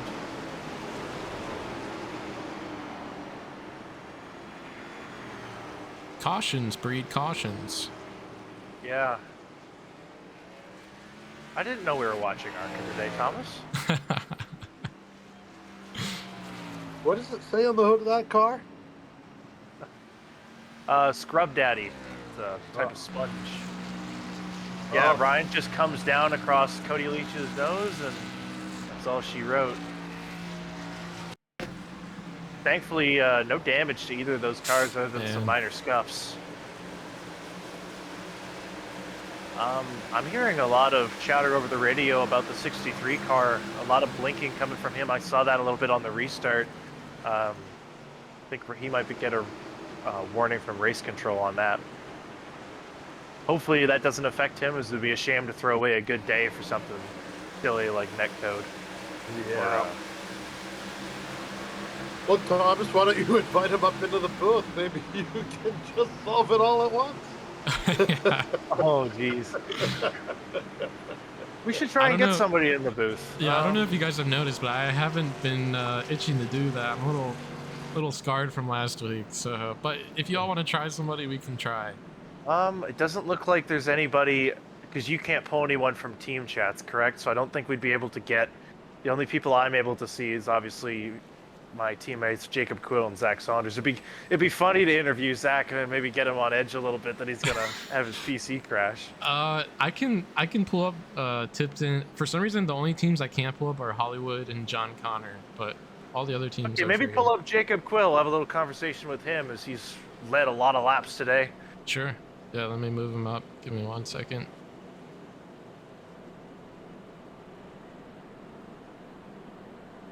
Hey, Jacob, you're in the broadcast booth. You got us? Oh, my game crashed. I'm kidding. Oh What's my up? God, Oh. I hate you. I hate you so much. He's trying to make poor old Thomas sweat over I here. You're had gonna a have to heart make him attack. You retire got me early from 100%. PTSD. You got me. You got me. All right, what now? How you doing, Jacob? That car running good? I mean, it's doing just dandy. Not ideal track position at the moment, but hey, we're doing fine. Man, we've been watching you dominate the field all day, you know, holding on to the front of the pack for a lot of this, leading a lot of laps over Boyd Hoggan. Do you think those tires that you took a little bit early, you might be able to get the jump on him, or what is your strategy here? Strategy, just, I don't know, just drive well. I mean, that's all I can do. I mean, you got to save tires, you got to navigate around people. We'll see what we can do on this restart. Zach barely beat me out there. I got pinched on my right rear in previous restart, so I couldn't get that drive off. Yeah, 100%. and- One other question for you. What are you thinking about the weather changing as that those clouds move in? You think that might change the way that your car's handling with the temperature change? Has it changed it? I don't know. Maybe it's not changing for you guys, but I've seen the cloud cover come over a few times. That might affect the way that the temps are on the racing service. I mean, I feel, I don't know, Not much change a little yet? bit more grip. Fair enough. I mean, it's a little bit better, honestly. I mean, I have much better drive-offs off of 2. You know, that's how I was able to hold off Boyd, just running that bottom as the weather was changing and the clouds were coming in. I was able to get really good runs off, and he just couldn't seem to get there either, too. Man, I'm going green, though. Yeah, Yeah, 100%. You looked really strong out there. We'll send you back to the team chat. Good luck out there, buddy. Watch out for that 63. He's blinking. I know. That was Jacob Quill, currently sitting P7. That was the best interview ever. I knew right off the bat what he was doing, and I did Thomas. not. I did not. I was looking at his car. I could see he wasn't gone. I could hear your heart beating in your chest as we go green here. Boyd Hoggan, massive jump. Great restart by him. Dominic Lee followed him right through.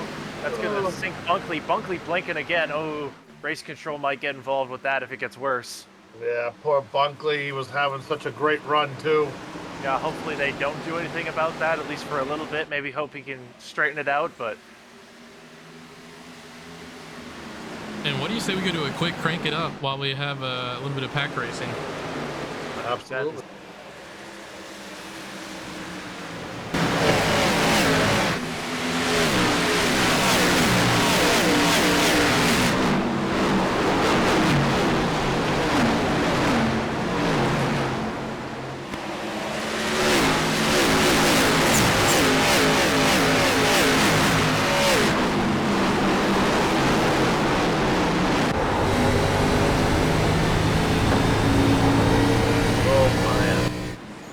Sylvian Jolly, massive damage there.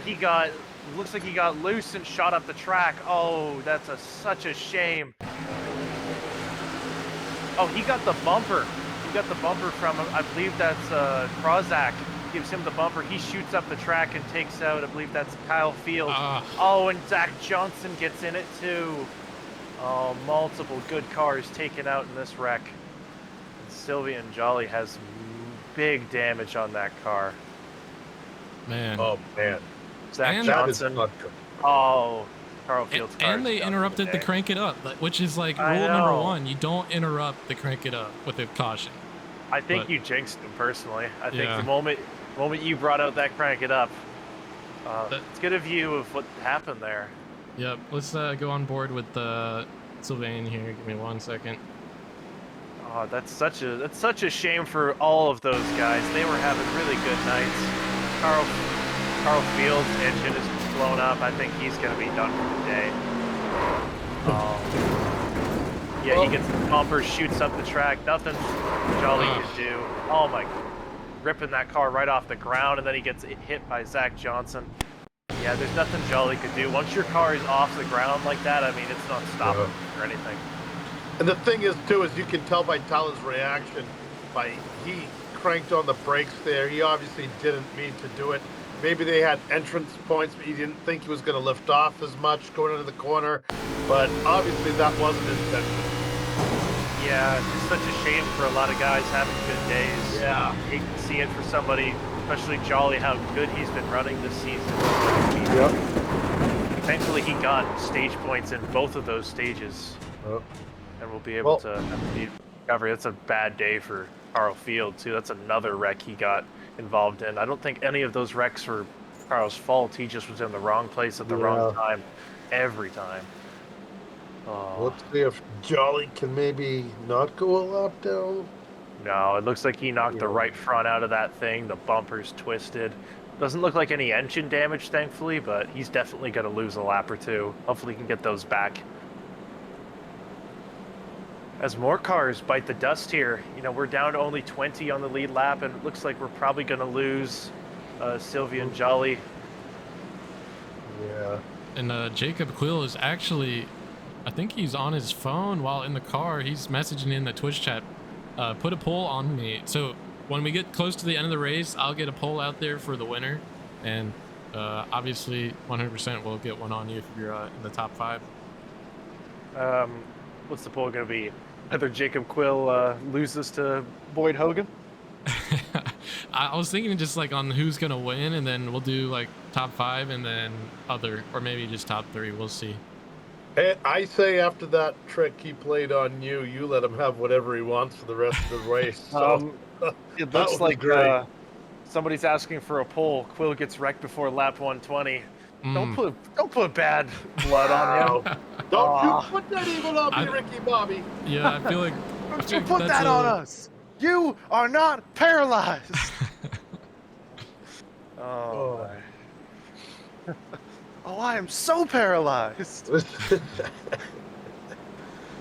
No, there's something about a black and silver car like that.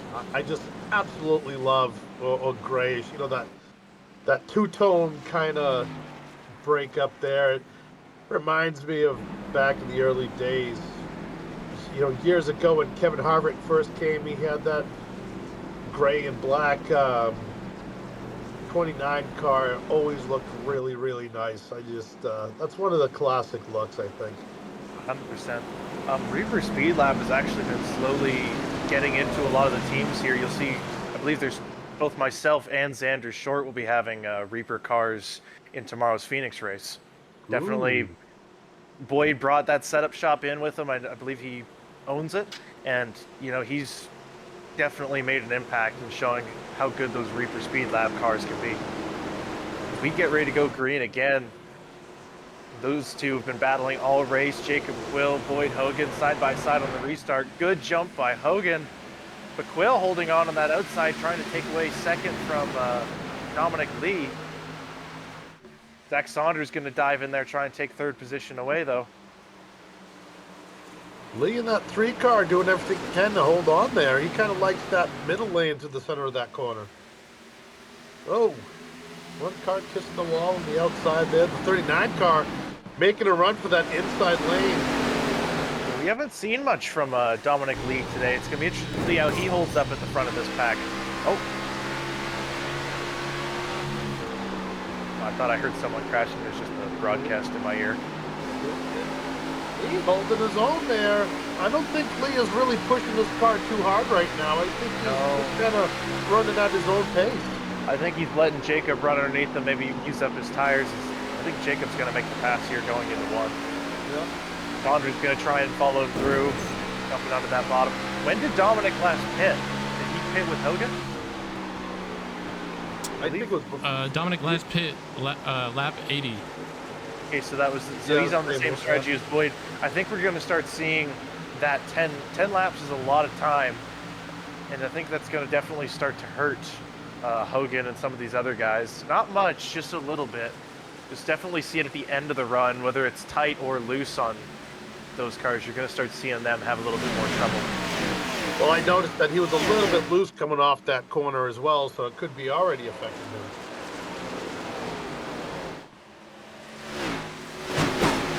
Why don't we try that, crank it up again?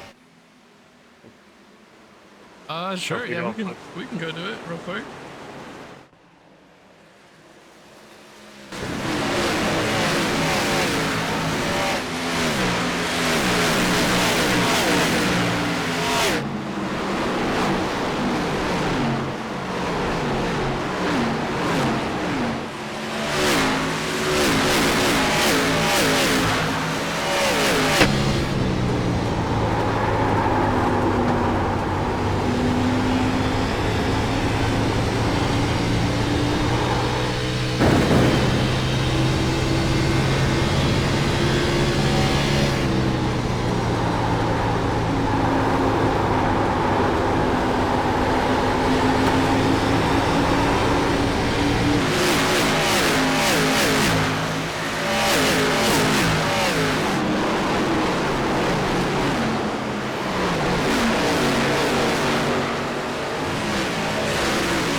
We're gonna take it back out of Crank It Up, and we're back here. Boyd Hoggan running out front right now, with about a second behind him. Jacob Quill in second place, Dominic Lee in third. Looks like Dominic Lee's having to fight off Zack Saunders here to protect that third position. Yeah, Zach's been definitely trying to work on him since we went to Crank It Up. Ooh, big dive right there, trying to get to the inside. He's there. It's just so hard to make that move on the inside through turn one if the car is equal speed to you. Man, he's Dominic into the wall a little bit. Just kissed it. Yeah, you can see how hard. Yeah, go ahead, bud. Oh, I was just saying, definitely see how hard these guys are really starting to push it. They know that this race is starting to come alive, and they need to try and get that track position. Especially right here, they've got a gap to Jacob Quill. They want to get into that clean air between all these cars. This is like a second pack forming here, like a Daytona. You want to get single filed out so you can try and catch back up to those lead cars. Right now, Saunders is just struggling so hard trying to get around the 3 car of Quill. Just can't seem to get the momentum on that lower line, and Quill's just holding his own. He doesn't seem like he's pushed it too hard. He's just driving at his own momentum. Gets it done. Dominic Lee, Jacob Quill's right up there in front of them. Stafford's licking his lips a little bit watching that battle. I think he wants to get a piece of this, sneak into the top 3 or 4. Yeah, sometimes you defend for so long, you bring the car that's behind the 2 of you into play, and you just realize, like, I should give up the position. That way we can drive away from this guy. So still looking like connectivity issues for Richard Bunkley. He's still disappearing every little bit. Yep. See it there. Thank you.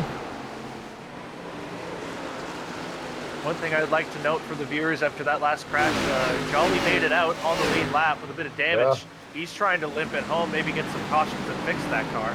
Good to see him make it out. Big damage to the left rear, though. It looks like that thing's really bent. Hopefully not permanent, and he can get that car running smooth again. Well, I'll tell you what, he's holding his own. Oh, yeah. And the 3 machine of Dominic Lee actually able to slide in front. Was he already in front of Richard there, or? No, yeah, he was up in third. He's losing spots. He's slowly sinking back. Oh, yeah, you're right. I think his tire, he might have been working a little too hard on that top lane. He had Zach hunting him for a long time, and he just maybe wear out that right rear a little bit. Or might not even be wear, it might just be heat. You know, a lot of times you might heat up a tire and think you've worn it off, and if you can slow down a little bit, just kind of conserve for a lap or 2, you can get that heat to dissipate. You can get that grip back into that tire and maybe get that pace that you had before back.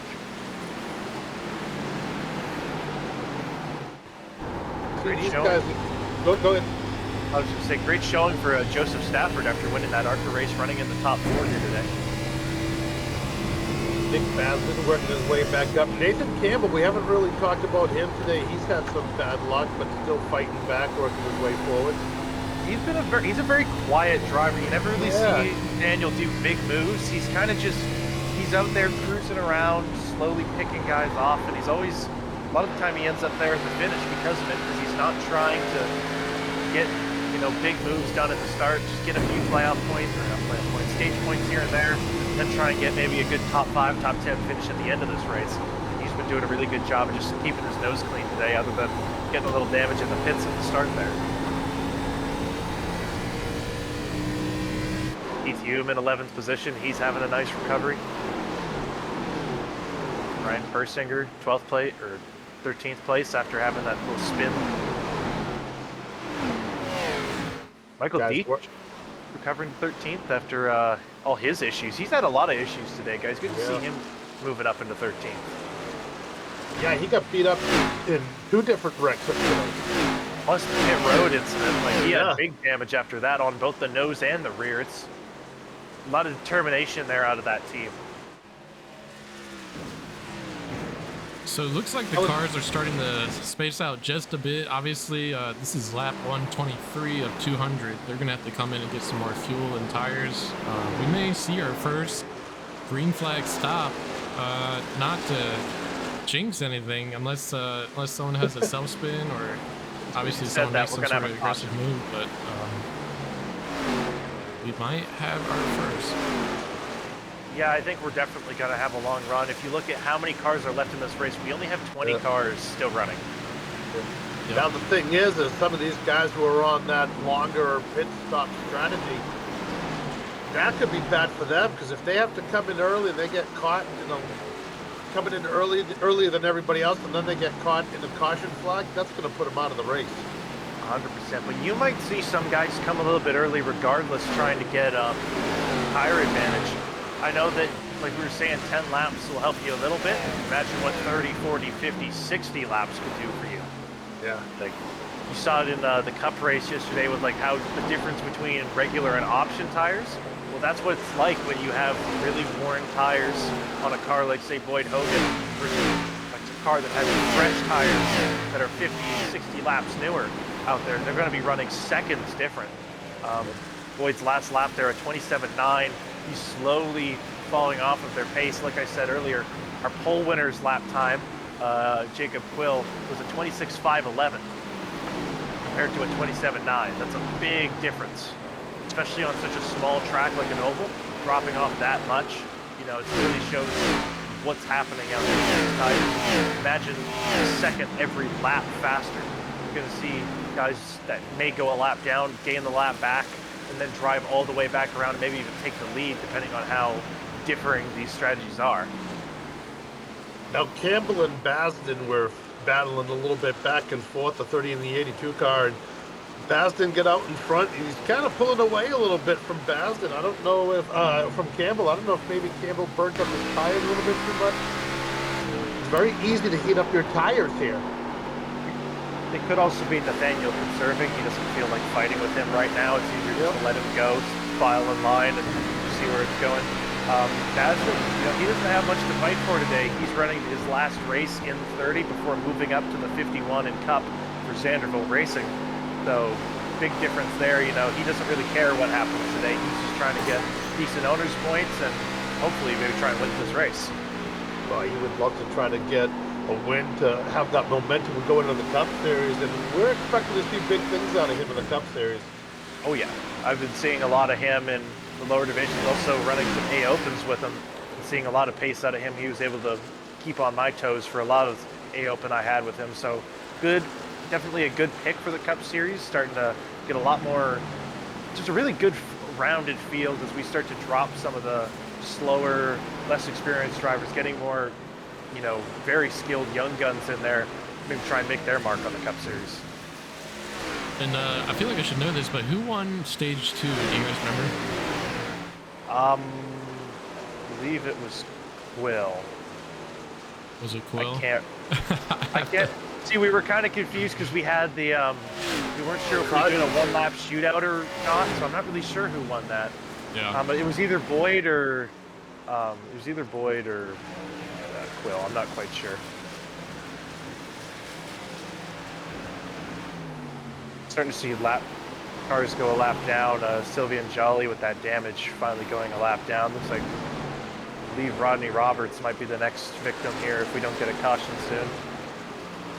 Now, a lot of these guys, they don't have that caution to plan upon for the second half of this race. So No. definitely going to see who has strategy planned for this back 100 plus laps. Yeah, this really shows how skilled Boyd Hoggan is. You know, he's chasing down not only very high up drivers like Rodney Roberts, but also just the field in general. If you look, you know, Rodney has damage right now. That's part of why he's getting lapped. But Travis Dickinson, he's fine, and he's about to get lapped, and that's 18th. Barry Kramer, 17th. Ted Lisby, 16th. You know, these guys are all in jeopardy. If we keep having a really long run, they could end up getting a lap down, and then they could get stuck there for a long time, you know, if things don't go their way. And let's go on board with Boyd Hoggan here just to see what kind of line he was running.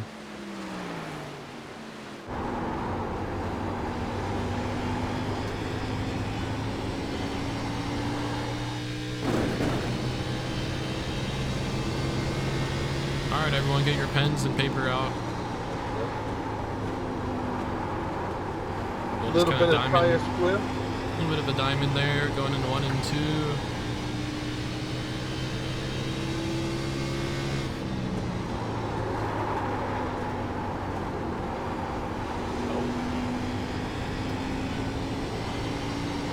Very smooth on and off the throttle. Oh, nearly big trouble at the back. Cody Leach cut off Michael Deach and almost spun himself into the wall. Good save there. A lot of different battles going on all over this racetrack.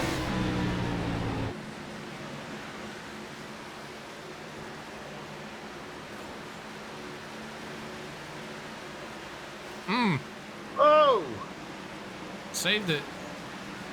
Yeah, really good save by Cody. That was a really close moment for him.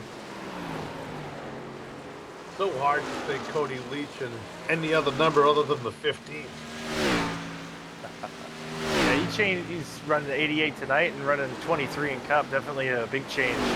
Big change him leaving from the Ford camp to the Toyota camp. You know, he was one of the drivers that really pushed into the Ford performance program. You know, that big alliance between all the teams together. That kind of went away with Cody leaving to Toyota, but it doesn't seem like the Toyotas have been able to work together as flawlessly as the Fords did last season. So definitely going to see him working on getting that whole group together.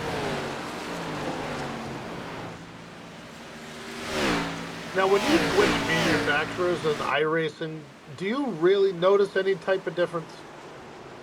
No, not really between the cars themselves. The main thing that I always notice whenever I've changed manufacturers is just, you know, in a league setting like this, it's everybody kind of has an opinion of each other, and, you know, alliances form through different friendships and other things. But one thing that will matter to a lot of alliances is what manufacturer you run. If you're, you know, Ford, Chevy, or Toyota, a lot of guys won't want to work with their manufacturer rivals. And that's one thing that you'll see from Cody now is he's all with the Toyotas, not really working with the Ford group anymore, and you see a lot of factioning kind of building out from there.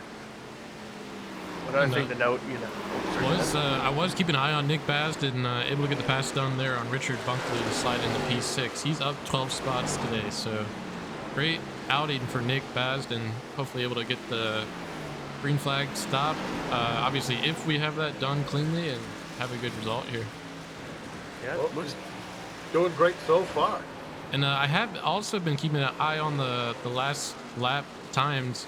Saunders has ran the fastest lap the last 3 laps.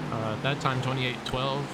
Leader Boyd Hoggan running at 28:26. So not by a lot, but I mean, obviously trending the right direction for Saunders here. I mean, you look in Boyd's rear view, there's not much there right now. You know, I think Yeah. both those THM cars have fallen back quite a bit, and they're just, you know, he's just kind of on cruise control right now, Yeah. trying to work his way through lap traffic. One thing to note is, oh, sorry, go ahead, Bill. I was going to say they're running two different races. Hoggan is kind of on cruise control where Saunders is trying to get after it. Oh, 100%. Another thing to note is as we get into more tougher lap traffic, you know, these guys like Deech and Dixon, you know, they don't have any damage to their cars. They're just running their race, so they're probably going to fight Boyd a little bit harder than some of these damaged cars will, and try and maybe hold on and hope for a caution to come out in the next lap or two. Yeah, they definitely do not want to go a lap down. I don't think they can put up much fight against Boyd Hoggan. He's just so fast. You know, even if you wanted to, it's just hard to fucking do anything against him. He's so quick. I mean, just looking at those lap times, he has not faded off much since we last were comparing his lap times, I believe. Yeah, and I was just gonna say, you have to remember that he pitted 11 laps earlier than Zach and Jacob, and he was still able to hold his time. So, I mean, I will say again, Saunders running the fastest lap there just by a couple hundredths that time, but he's steadily been running some great laps here. And not to just skip over Jacob Quill, but he's actually he's about a tenth, 2/10 faster each lap than Quill. So he's obviously you have to get second place before you get to the first place. So he's doing a great job accomplishing that first task there. Yeah, I think all three of these guys aren't going to be pushing too much at this point. They're just trying to keep each other within view. You know, as long as you can see the next guy, although Boyd is really starting to stretch as he worked his way through that traffic. He did a really good job getting through everybody. I think as long as you can keep each other in your view, you know, there's not much pressure from behind on Zach. So, I mean, they're just going to kind of roll along. Ooh, Quill in the wall there. Ooh. Quill in the wall there, coming out of turns 2. And it looks like it didn't slow him up too much, but that does bring Zack Saunders even closer now. After already running some hot laps there, he's going to be coming up on Quill just a bit quicker now. Yeah, 100%. It's hard not to look at that relative sometimes and see that guy closing, and you might try and find a little more than what your car has, and I think Jacob might have just got in a little too hot. Oh, and Zach coming down pit lane this time. He's on pit road right now. Trying to cut this stage in half. It looks like that's going to be interesting. I thought they were going to go a little bit longer with how little their lap times have been falling off the last little while, especially Zach being Zach being a little bit faster. You know, I would expect him to stay out longer. Oh, I thought Boyd might have been coming in, but I guess not. And you know, I'll go and say I think Zach just saw the traffic ahead of him. He saw how much Quill was having to get around those guys, and he just said, you know, I don't want to put up with this right now. I'm just gonna go down pit lane, get some new tires, and hopefully come out with some fresh air. Seeing other cars like Cody Leach just came out of the pits. Definitely a few guys trying that. And Zach also rolling off right now. See where he comes out. It is so stressful when you're praying for a caution flag and you hear your spotter say one more lap of fuel, and it's just so stressful. Sometimes you win the lottery, that yellow comes out, but most of the time you're coming down pit road under green. 100%. Yeah. And Zach is going to get the pass done here. He does have clean air in front of him. Looks like a triple of cars ahead of him, but new tires, he should be able to get around them pretty easily. Yeah, definitely a scary situation to think about, though, is both Saunders and Leach down laps now. You know, if a caution comes out, they will have to try and take the wave around and hope that they can cycle out and maybe get a chance here. They're hoping for this to go green. Yep. Well, and, sorry, go ahead, Bill. Race right now. It's a different race right now, too. We only have 50 laps to go. So these Hoggan coming down pit lane. Absolutely credible. If they screw up these pit stops, it could throw off the rest of the race for them. Yeah, Boyd coming down pit road. Definitely probably realized how much he'd fallen off, because looking at Zach's last lap time, he ran a 27.0, which is over a second faster than what he'd been running. So you're going to see him cutting through this field really quickly, trying to get that advantage over Boyd and maybe jump him with that early pit stop. I think Saunders going in will definitely drag everybody in maybe a little earlier than they were expecting. You know, that's the way the undercut's meant to work. Try and drag in more cars with you to get everybody on that same stretch. We see a bunch of cars jump into pit road there. Yep, Stafford and Lee and Campbell and Hoggan and obviously Euler, Persinger, Hume Sr., Krawczyk, and Dickinson all in that time. Quill, however, is staying out on the track as of now. Wondering if he'll come down next time by. And he stays out again. Out. Yeah, he's praying for a yellow flag right now. He would have most of the field down. The 44 car, though, giving him a run on the inside, that's something he needs to watch out for, because that 44 loses it, it's going to come right up into him, and then his race is going to be all done. Yeah, Jacob could be staying out long, maybe hoping for that yellow. Somebody on cold tires makes a mistake, locking all of his competition a lap down. You know, we're lapped all the way up to 5th place right now. The only cars still on the lead lap, Jacob Quill, Nick Basden, Richard Bunkley, and Richard Myers. That's it. One guy we haven't talked about much is in that 13 spot, the number 13 car, Euler. He's kind of quietly hung around that top 10, and he's now starting to work his way back up. I'm not sure, but I think he got caught up in one of the wrecks earlier today, and now's worked his way back up to that 13 spot. Yeah, he was one of the cars who got really hurt in that crash on pit road, and then he got a little more of something in one of those early wrecks. Good to see him bouncing back with a car that looks mostly intact after some repairs being done to it. Currently sitting 21st in points. This would be a great race for him if he's able to bring it home in one piece and top 15 potentially. Has he pit yet, Thomas? Euler just pitted. Yep, he was with that group that just pitted. Perfect. Yeah, then he's definitely going to stay in that position. He might gain a few depending on how long these guys stay out. You know, Bunkley, Myers, Basden, depending on how long they stay on the racetrack, they may end up sinking behind him. And Basden just came down pit lane this time by, and Quill's still sticking out there. Michael Deach crash. Looks like no caution, though.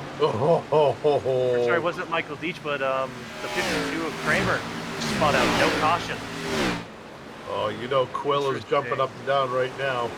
Interesting call by the race control, not throwing a yellow there. Well, he was able to get off the track, and that time the 52 car goes up and gets it. Yeah, that was the same car that just spun. Look, he's probably got a lot of heat in those tires, really struggling. Yeah. Basden made his pit stop. He's just coming out, it looks like. And Quill's still on the track. Last pitted lap 91 for Quill. He's pulling a strategy. He is as committing. Boyd is going to pass him here. He may be setting up for his pit stop. That is not what you want to see, though. Not lane. Oh, and that Quill immediately pulling in. He realized his game isn't going to work. Yeah. Yeah, did he wait too long, though? That's the thing. I'd say so. Considering Boyd just unlapped himself, he's definitely going to be way behind Boyd, definitely way behind Saunders. As we were looking at those lap times, Jacob's last time was 28.3 compared to, let's see what Boyd ran. Yeah, Boyd ran a 27.3, a second faster. There's no way fall off that too high. Yeah, that was a bad move by Jacob Quill, but you know, he had to try it. You know, if it wasn't for the fact that they didn't throw that caution for the 52, we would have been saying that that Quill was a genius for staying out long, but that's just how those calls go. Sometimes you win, sometimes you lose. Yep. So, when you get 16 while playing 21, you know, you always got to hit, and sometimes it goes over, sometimes you get blackjack, but unfortunately the strategy didn't work for him this time. Yep, and so as everyone cycles through there, Boyd, Hoggan back at the P1, Zack Saunders in P2, Richard Myers will be taking P3 now. Saunders, so he's able to get up into that P2 spot. Let's see if he's able to run some hot laps here, though. It looks like the last several laps, Hoggan was able to take the fastest lap. But Hoggan going to be putting a lot more cars down laps here. He took those tires earlier than a lot of these guys, and he's going to slowly pick them off. About to put Keith Hume a lap down here for 17th. We're starting to lose a lot of cars on that lead lap. We're probably, by the end of this run, unless we get a caution soon, we might be down to only, say, 14, 13 cars left on the lead lap, because he's got plenty of cars in sight to put down a lap. Well, if you look at Hoggan, too, he's out front again. Everybody's chasing him. All the people who have new tires, and they're just beating on those brand new tires. So by the time they catch catch Hoggan, they're not going to have anything left. He's just kind of on cruise control.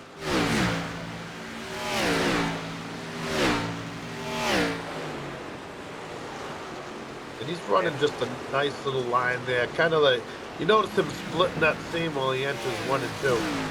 I'm sorry, 3 and 4. Yep. And yeah, he's lapped up to 15th now. He's got Cody Leach in his sights for that 14th spot.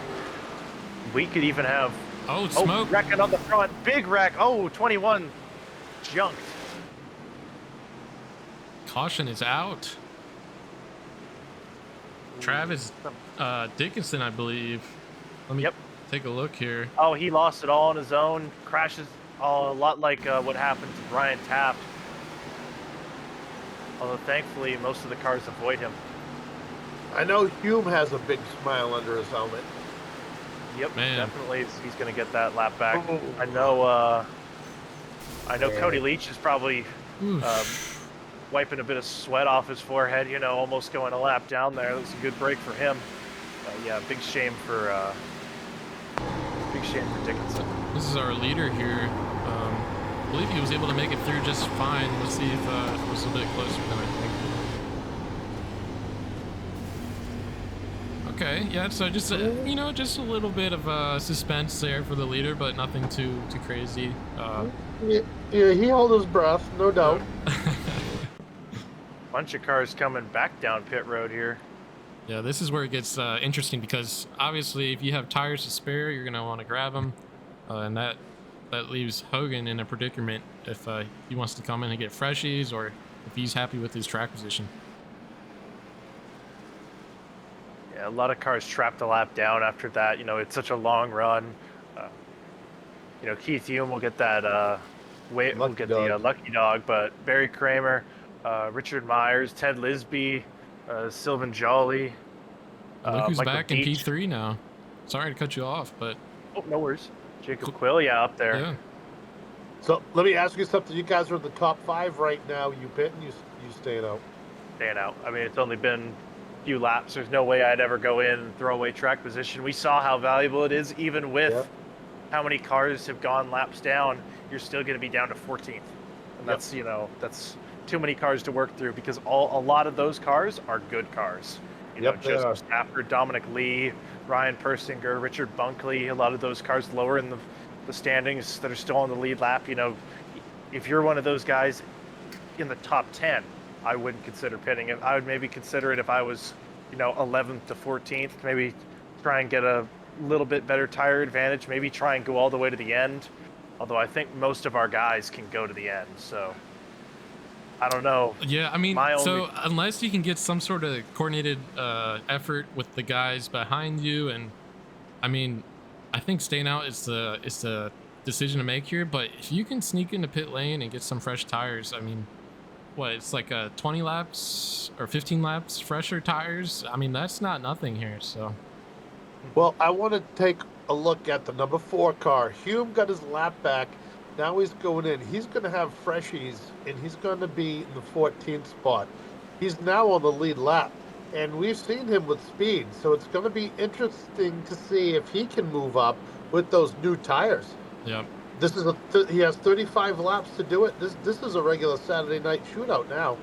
Yeah, I think the main benefit would be if we get a late yellow and a lot of cars come in, Richard would have those newer tires. He could stay on the racetrack, inherit the lead, and maybe try and hold on. And instead of being mired in, say, 7th, 8th place, he might be able to salvage a top 5, maybe even a top 3 if he got lucky. Yep. A lot of different strategies you could pull here. I think that's definitely, if I was in the lower half of the grid, I'd take tires, maybe try and hold on to the end. How many tires sets did we start with? Does anybody know? I believe 5. 5. So then, yeah, we've probably only used 2 to 3. So that everyone probably has a good 2 sets. If Keith takes those now, he could definitely have a set for later, but also maybe be able to stay out and try and use that to his advantage over his competitors. And look at Mr. Cody Leach, who's slowly creeped his way up to 11th. Yeah, definitely He's grinning like his a way Cheshire back. cat. Front of the pack looks mostly the same, other than Nathaniel Campbell up to P4. That's good seeing him slowly creeping up. Like I was saying, he doesn't really do many big moves, creeping up into the top 5 late. as Boyd Hoggan gets another great restart.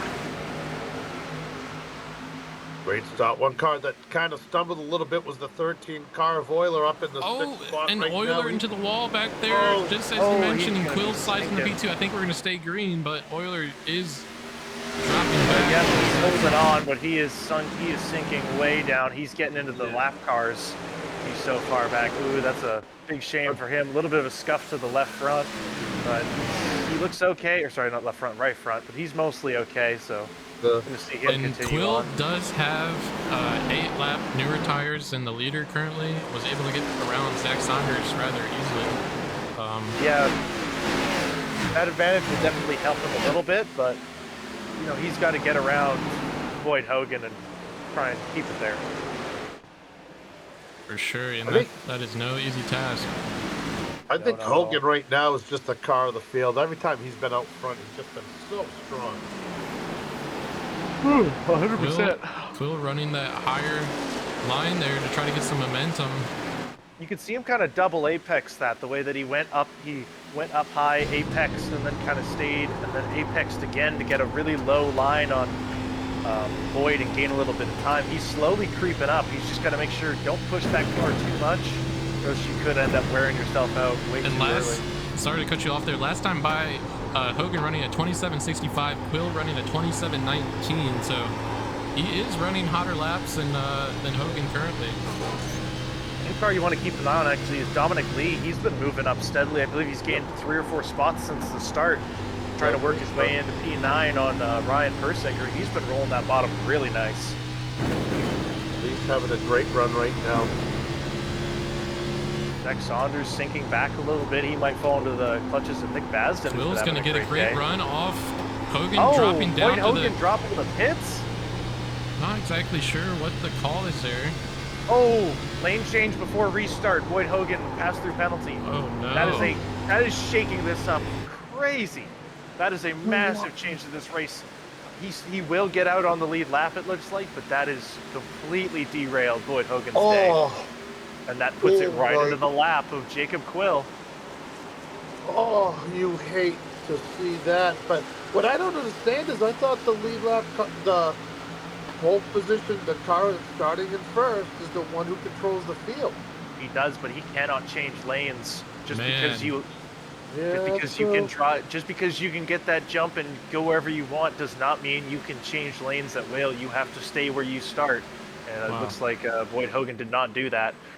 And One driver that's actually getting hot all of a sudden is Joseph Stafford. He is putting a lot of pressure on Jacob Quill here. Yep, and Well, he why has fresher wouldn't you? tires than Quill. It's definitely showing the nose quite a bit. He's Yeah, really putting pressure. Well, now Stafford in that too. He's in the catbird seat. He's the fastest car right now, and he's flying right up behind the 39 car. He just watched the leader that nobody's been able to touch fall out of the race. He was just given a gift, and now he's going for it. Trying to take the air off of that spoiler, getting so close. I thought he might give him a little bit of a bump and run there. You know, we're getting close. We've got coming to 26 to go here. You know, that's not much time here at Phoenix. I'm sure it'll feel like an eternity for Jacob Quill, though, trying to win this race. When he's starting to get good, kind of laps are counting down, and There it's he getting to the goes. point where he's got to push it a little bit more, and he's not going to be able to keep him off for that long. Just couldn't quite keep it in there, but he got right up to the left front. He might be able to make that pass here if he can get a good run down the front straightaway. Maybe try and make a big dive into one again. Well, like we said before, it's easy to catch somebody. It's a lot harder to pass them. Zack Saunders holding strong in front of Nick Basden. I thought Basden might have got him there, but no, just kind of sitting behind him. Oh, when he has momentum, he's going to be looking inside here. Oh, they nearly wrecked at the back. Jay Salmon nearly got spun around. Stafford after some going contact. low on Quill, coming out onto the front stretch. Not able to get it done. He just needs a little bit more speed going into that corner. And I don't think Quill able to we're- have this bit. I Oh, don't he's think right on 3 and that 4 bumper. Come on. I don't think 3 and 4 is where he's going to be able to pass them. No, it's going to be right here. 1 and 2. Yep. He's going to get to the inside, try and get a big run here, and maybe be able to take it into 1 and 2 and keep it there. No, he couldn't keep it.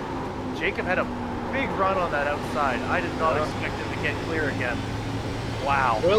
Quill is showing his talent by holding him off right now, and he's doing it very cleanly. I think he's trying to make Joseph go to that inside. Oh, and he gets inside really push again, it. going into one. Quill able to squeeze him down. He's going to have momentum coming out onto the backstretch. Man, Stafford has a lot of work to do here if he wants to get around Quill, but...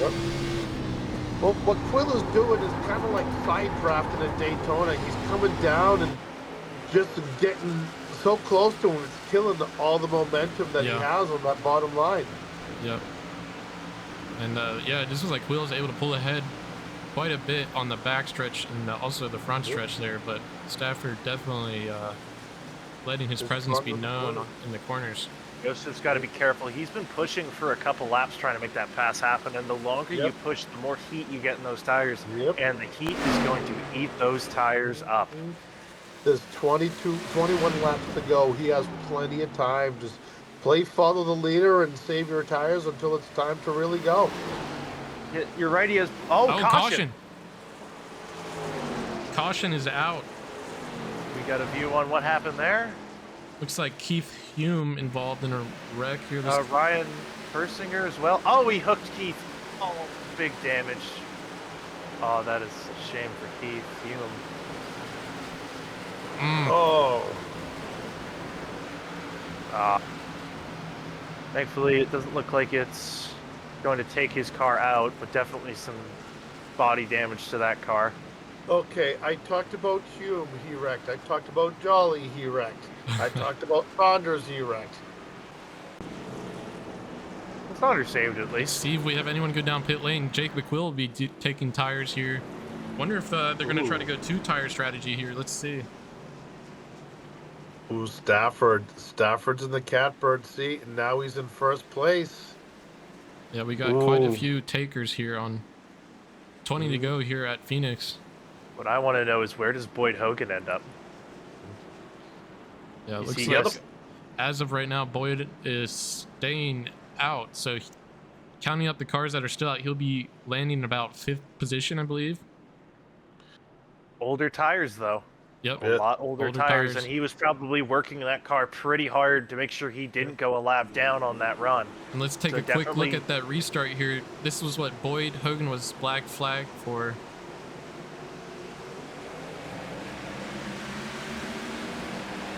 Oh, yeah, he does very obviously go up into the outside lane. It's not much, but in the rule book, I know it's hard to tell with a track like Phoenix with how wide the restart zone is, but he does fade up into that outside lane enough to where you could say that he's changed it. So it's a shame, you know, hate to see a technicality like that take a guy out, but rules are rules, and that's what makes you the best is when you don't make any mistakes, and we haven't seen Jacob Quill make any yet, so I think this race has been placed firmly in his hands, and it's his race to, you know, win or lose. Yeah, no comment from me. No comment from me. But yeah, you know, I'd get a lawyer. Actually, Boyd went back in the pits, so Boyd is also going to go take tires there, so that's going to even that playing field out, but Boyd will be near the tail of the field. Yeah, I don't know. Maybe he just thought better of it. Maybe he thought, you know, I just with the tires in my current condition, I don't think I'll be able to stay up here. It could also be when the leaders caught the pace car, he might not have been able to go in. That's true. Yeah, you know what? I know the black box is a bit finicky from time to time. It could be something like that. You know, it selected him because he was so far back to pit with, say, maybe the lap cars. All right, so let's get our final prediction here. Who wins the race? Oops, sorry guys. Give me 1 second. It's a hard choice. You know, I've had 2 fast drivers today. I don't know if I want to pick, you know. You hate to pick favorites between the 2 of them. I'm going to say one of my cars wins. How about that? Well, I'll tell you what. There's 18 laps to go, and you've got one picked off driver right now in Hoggan. And currently I have Quill, Saunders. Obviously, like they've been shuffled back just a bit. Quill sitting 2nd place right now, but just people who've been fast all night. Dominic Lee up 16 spots. I'm going to go dark horse, put me down for Hoggan. I think that he's very, very, very motivated right now. All right, so we'll do Quill, Saunders, Hoggan, and then other for the bet. Let me throw that up for you guys. Give me 1 second. All right, chat. So the prediction is live. Those names were kind of just selected based off the entirety of the race, but obviously we have some other leaders up currently, so be sure to hit the other if you think any of them can get it done tonight. One thing I'd like to note, that darkness is back. Yep. Cloud cover over the speedway. That could change this up. Hold on. Oh, delayed green. I'll tell you another thing, though. I mean, that's my dark horse. I'm going for it. But if nobody says that 2 car, they're crazy. It'll be interesting with how tires work out if Joseph Stafford is able to maintain. He's been able to cool those tires down under caution. It's going to be interesting to see. But you're definitely right thinking about Boyd, though. I mean, Boyd is going to be charging through this field with a velocity we haven't seen today. Yeah, he is not a good time to interview him right now. I think it'd be a great time to interview him personally. It'd be awesome to get Boyd a little fired up here. I haven't heard him angry yet, so it'd be interesting to see what he's feeling. Yes, Nathaniel Campbell is racing, currently sitting P6. Gone Blue It's hard Jay. to see him with the shadows on the track right now, but he is running and he's doing a good job, you know, just keeping it in one piece today. Let's interview Mr. Hoggan. Let me tell you something, brother. Wrong Hoggan, Bill. There's only one Hoggan as far as I'm concerned. Green flag in the air. Stafford with a good jump, but Dominic Lee trying to follow through. Zack Saunders really giving a push to his teammate, trying to help him stay into the wall a little. Yeah, Hoggan he mashed that gas pedal hard on that restart. That boy is coming quick right now. Oh, into the wall a little bit goes Hoggan. He's really pushing that thing, but he's got a lot of cars in front of him still if he wants to win this thing. Joseph Stafford holding that lead, but Jacob Quill was all over the bumper. He's diving low onto the apron. They're all diving, trying to get an advantage into here. Saunders making the move on Dominic Lee for 3rd position. He's going to make it work as Jacob Quill tries to retake the lead on that inside. Not giving up. Joseph Stafford. Oh, Hoggan in the wall again hard. They save it as Quill retakes the lead going through 3 and 4. He's going to lead the lap. Man, battles all over the racetrack. Is Boyd's car okay? He hit the wall again really hard. Twice real hard, and I'll tell you what, that 2 car seems to be struggling a little bit on the restarts. I think maybe his car likes a longer run, but I don't know if he's going to have time to catch Quill, because Quill is checking out. I think those older tires might be hurting Joseph Stafford more than we thought they would, as he is really sinking, and those 2 THM cars have just driven away. Jacob Quill taking advantage of a worn-out Stafford, with Zack Saunders creeping in. We saw Zack be fast in the first stage, but has his car maybe come alive as the darkness falls on this racetrack? That temperature drop could help. Now let's see if Hoggan has any steering damage from hitting the wall there. It looks to be okay, though he is... Tender looked okay when I had a peek, so I don't think it would have got his steering. Maybe just, you know, iRacing making it look a little more dramatic on our end. Yeah. One problem that we see is I always notice that there's more net code after a big update. And you're flirting with that wall, you're also flirting with net code. 100%. I think Boyd lost a lot of his momentum. You know, he's stuck in 6th place trying to fight, or 5th place trying to fight his way past 2 really quick cars. 10 to go this time, by 10 to go. Yeah, you're starting to see his right hand get a little bit past 12 o'clock there on those corners. Oh, he's 3 gonna split wide, these Boyd 2. Hoggan trying to make the move. He's going to stick it. Great car Stafford control. Falling like a rock.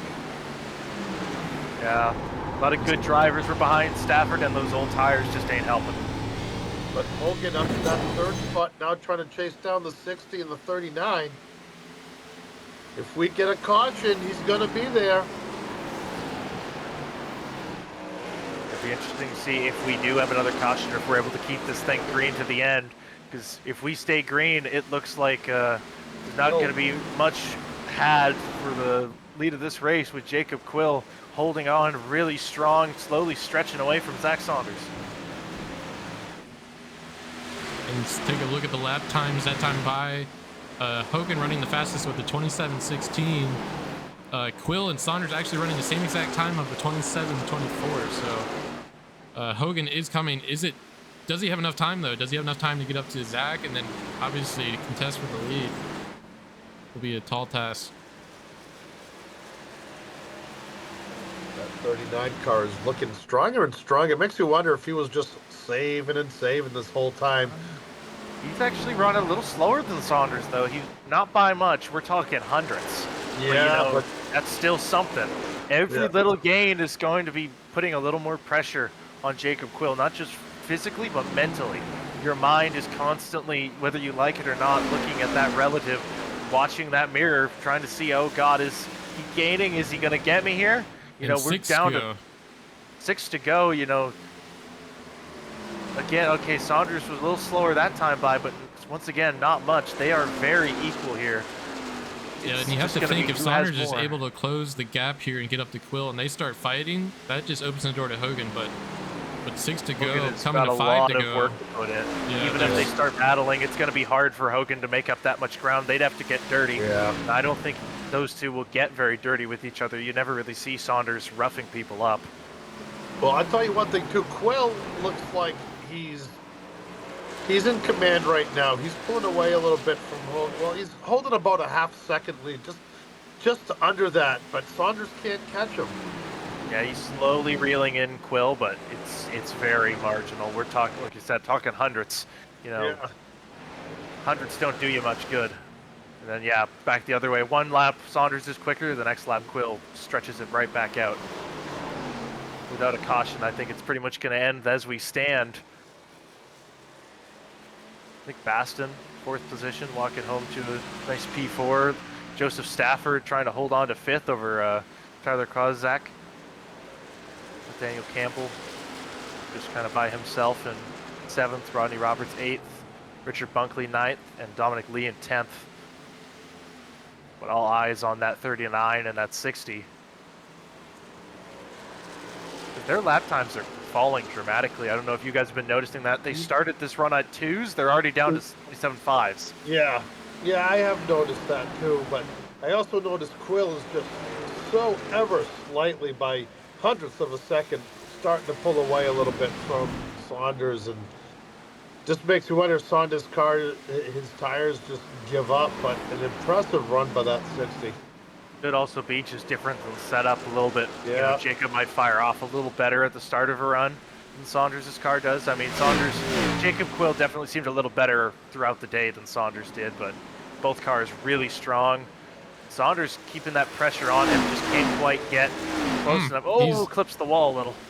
Yeah. This is the Flag in final the lap. air. So this race is official, regardless of caution. And I think Quill has done enough here. Don't want to jinx it too early, but he's done a great job of fighting back through the Saunders field. fighting that car, loose on exit of 2. bad. He's just going to gently put it into this corner. No need to push. He is not going to catch Jacob Quill. Jacob Quill is going to steal the race at Phoenix. What a great drive by all these guys. Yeah, awesome job for him. I wouldn't say that he was out front the whole time, but he definitely was given a gift when Hoggan got sent to the back, and you know, that's such an unfortunate take. But either way, it's Quill in the 39, Saunders in 2nd, and Hoggan in the 3rd. Yeah, great run by all 3 of those drivers. I think this race would have turned out very differently without that speeding penalty, though. We would have got to see a great battle between Jacob Quill and Boyd Hoggan, 2 amazing drivers in this series. We're going to see him burn it down, or maybe just put it on the wall. Oh, come on, Jacob. I have to fix that car tomorrow.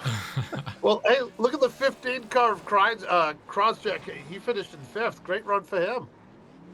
100%. Both those THM cars burning her down together on the front straightaway. You love to see that. Great run by both of those drivers. Come on, put it into each other. That's what you're supposed to do. Smash those things up. Oh, come on. Don't encourage them, Bill. Not my money. Yeah, it's my money. My money was spent on a very special sponsorship for the Truck Series race. Oh, yeah. So And let's take a quick look at the results before we pull the drivers in for interviews. Let's see. Looking like Kyle Larson doing donuts and drifts all around the racetrack. Yeah, drifting turns 3 and 4. And he's gonna spin it where you should be burning it down on the old front straightaway. There you go. I like the way you think. And All taking right, a look let's at the get them race up here. results, Jacob Quill obviously finishing P1 there, Zack Saunders P2, Boyd Hoggan P3, Nick Basden finishing P4 after a hard-fought race, Tyler Krawczyk in P5, Joe Stafford P6, Nathaniel Campbell finishing P7, Rodney Roberts P8, Nice run for him. Richard Bunkley P9, Dominic Lee P10, Ryan Persinger 11th, Cody Leach finishing 12th, Keith Hume 13th, Ted Lisby 14th, Jake Euler sliding back into 15th after a great run by him, just got a little bit loose into the wall there. Barry Kramer P16, Sylvain Jolly able to salvage a top 20, finishing P17, and Richard Myers will be finishing P18. Those were minus the last 3 cars there. The rest were on the lead lap. Everybody after Richard Myers finished a lap down, it looks like. That's such a shame to see Jolly only get 17th. He had such a good car today. He definitely would have been in that top 5 conversation.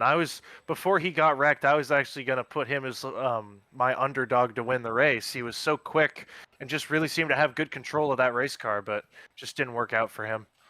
Yeah, that is a shame to see him back. That definitely, his finish is not indicative of the way he raced. And you know what? Same thing for Euler. He had worked himself way up front and got caught up in some stuff after brushing the wall. Hume was another guy that got beat up again this race. But Persinger got mixed up and stuff, but he battled back for a 5th place finish. So good for him. I'm sorry, 11th place finish. Yep, and looking for the drivers in the podium finishers channel here. I don't see. Actually, I do see Boyd. Let me see if I can get him in here. Give me 1 second.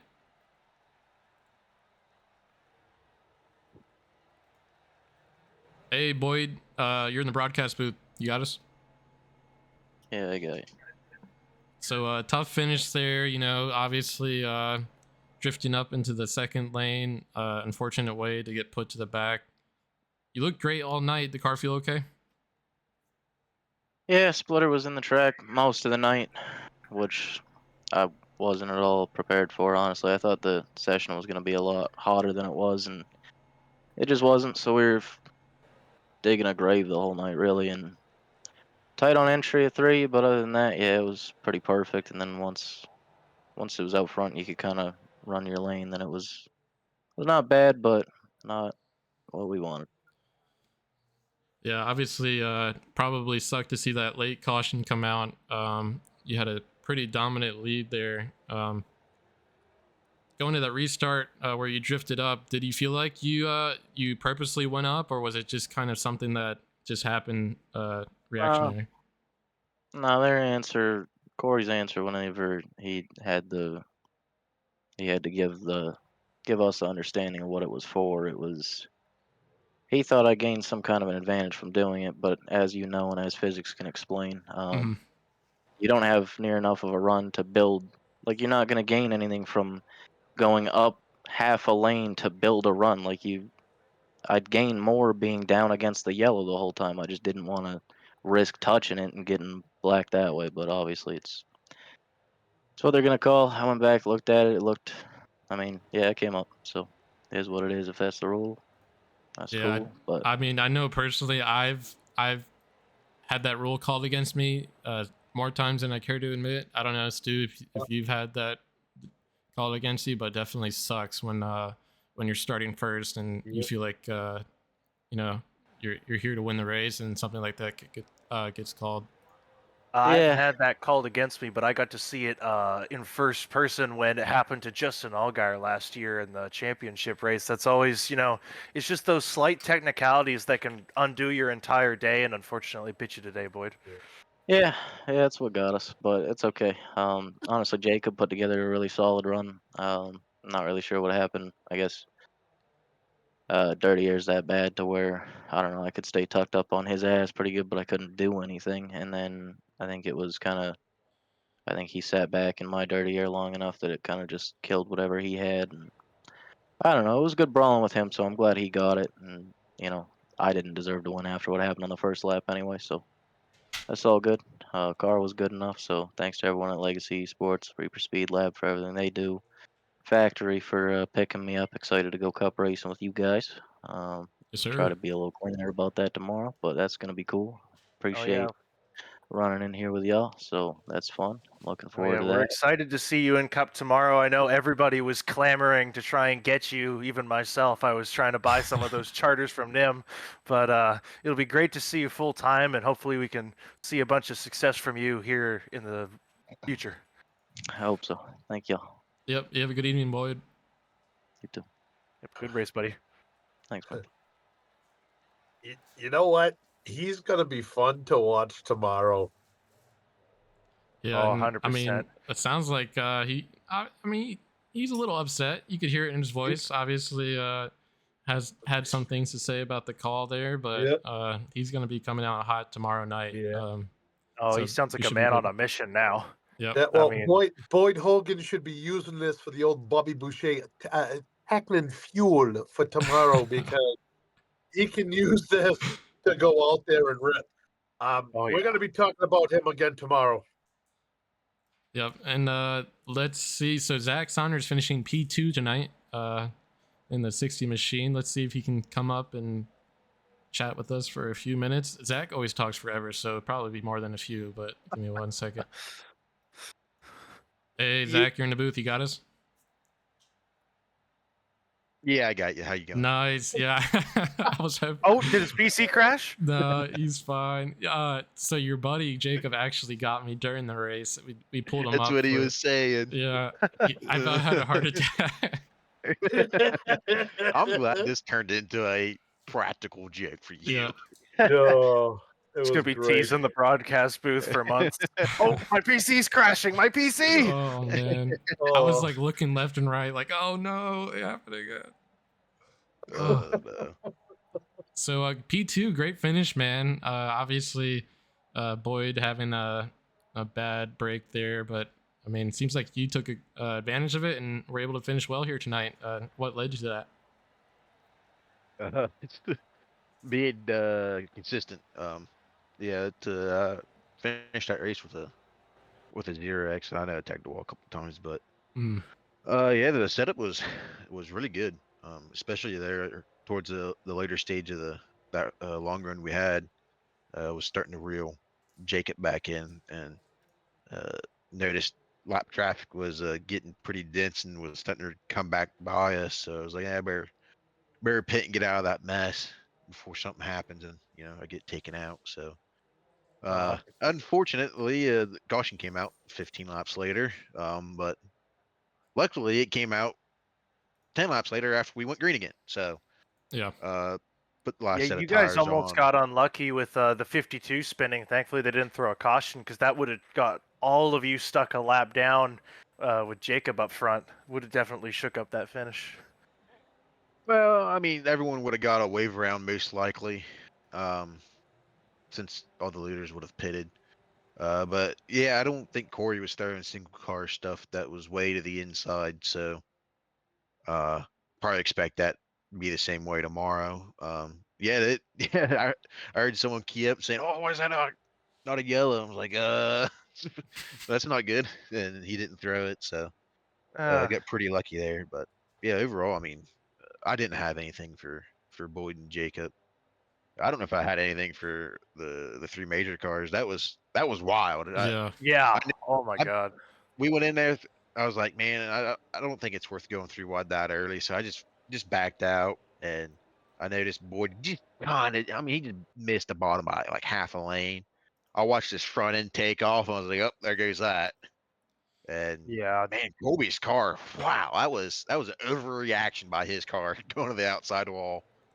Oh, I I know. couldn't believe it did that. I've never seen What an shocked me Xfinity was the car way do that. Nathan Fuller's car jumped in the air. Like his Did it? car, Yeah, when he hit DeCarlo, his car jumped and was wheeling for about a good 2 or 3 seconds before slamming down and hitting John Terrell. Like it took all three of those majors Yeah. guys to the Yeah, cleaner.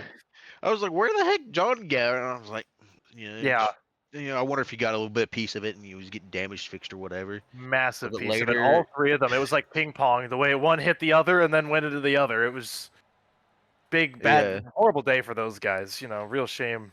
yeah, I'm gonna watch it real quick. Big But yeah, I shame mean, for them, but good job for you, I guess, jumping back after we screwed you over a little bit last week. yeah. What's this I mean, we? it What's happens. this Like, we? That was you. Me? I yeah, wasn't even in here. yeah, he was racing. I was on the track. I got to No, watch no, no. firsthand. I'm talking about Tommy. Oh, Oh yeah. yeah. That's such a freak accident. Never had that happen in so long. I almost feel But- bad because I completely forgot this race was just it was a great race, but I completely forgot about this whole Majors Garage trifecta early. Yeah, obviously they're Yeah. probably very upset about this. Vegas What being goes on a at very 200 laps? aggressive, fast, high-speed track. Look for them to come back with aggression next week. Yeah. I mean, I don't know what I'm gonna do. The freaking Xfinity got real tough all of a sudden. I was like, maybe I have a better chance down here. I'm not racing with 6K guys. Dallas. Yeah. Yeah, I don't think- he just flat out quick. Yeah. You I don't put in think the your and time, Justin's you see strategy is going to work out of going down for a little easier time. I mean, if I can have races like Atlanta, we'll be all right. But almost had one at Coda, but someone ruined that opportunity. Won't name names, but And thanks for giving me a top 2, Thomas. yeah. Shame you didn't make Nathan quit too. Yeah. But Yeah. it was a good race all in all. I had a lot of fun running green flag laps there. Yeah, it was great to watch you from up in the booth. Great battle between all you front three guys. Jacob, Boyd, and yourself. It was tight battle all the way through. Yeah. I needed just that little bit more. I think maybe a little bit more practice would have helped. But yeah, with them battling, I can match them. But once Boyd got separated, I just didn't do much other than just save the tire and hopefully get him in the long run. Personally, Yeah. from my seat, it seems like the other issue you had was you never really were able to get in clean air. You're always stuck Nah. following one of them, and I think if you were able to maybe have a little bit more time between Boyd's stop and your stop, maybe you could have got ahead of Jacob and Boyd and maybe been able to do something while leading the race. But either way, good run. Yeah, I think I needed Boyd to pit like a lap later, and probably it would have been really close out of pit lane. I might have had him with the tires being up to temp and stuff. But yeah, I mean, Jacob, he got really lucky there, and it kind of if I got stuck a lap down, it'd been my luck. That's just the way that goes. Every time I pit the full strategy out of a track like this or a mile and a half, I get pretty well screwed over because caution comes out immediately. So, but nah, what do you do? Yep. Well, great run tonight, Zach. Definitely off to a hot start this season. Except last week, I guess. Yeah. But anyways, you have a good rest of your evening, and we'll get Jacob Quill up here, your teammate, right? Yeah. Yep. Cool, man. Have a good evening. Yep. You too. Thank you, guys. Yeah, now time to drag the man of the hour up here. Great run from that 39 team. They've just been getting better and better after myself acquired that team and been sharing it with Lucky 7. I mean, you've seen it, the runs, just P3 at Coda, now P1 today. That kid's been working his ass off in the sim every day, running different, whatever setups we could get him for this week. He's been using every single one, trying to compare and figure out where he could get the advantage. And I mean, he showed it today. He led so many laps and was fighting with one of the best guys in this league, Boyd Hoggan and Zack Saunders in his own right, fighting for that top spot. And I mean, he ran a flawless day. Yep. Let's get him up here. Jacob Quill, the driver of the 39 car. Jacob, you're in the booth. You got us? Grimace shake. Microplastics. Yeah, you ran a great race, buddy. Good job on the win. I mean, I'm not happy. I swear to God, I'll fire you right now if you say that again. I'm not Not happy with leading all I those didn't- laps and I winning. didn't What lead are you every on lap. I didn't about? lead every lap. Oh You know, my! I'm You not- can't lead every lap. That's not how it works. What is this, Formula One? You can't lead all of them. You gotta give up a few. And I mean, you just ran a flawless race against some of the toughest guys in this league: Boyd Hoggan, Zack Saunders. You know, just really tough talent. And no matter what got thrown at you, you just excelled and ran an amazing race. You know, amazing job. Holy glaze. Holy glaze! Of course, I'm gonna glaze you. You're my driver. But yeah, how'd you do it? How'd you get the strategy right? You know, I thought you were crazy staying out there extra long there. What did it take to get to victory lane today? You know, I was just thinking if I can out aura the guy behind me, by doing that late pit stop, maybe I'll have a tire advantage. I was about 0.3 slower when I came out of the pits than Hogan, but overall, I just kind of got off to a rough part in that stint. Honestly, I just burned off the right rear too much. You saw Zach started catching me. Hogan was pulling away. So I mean, I had to pull something out of the book. You know, I just thought maybe if I can just stay out as late as I can. Just get that tire advantage back, and then I don't have to worry about tires as much. I'd be okay. But I mean, hey, it worked. I got caution like 2 laps later. I know. Put me up towards the front, and I had no issues with the guys in front of me.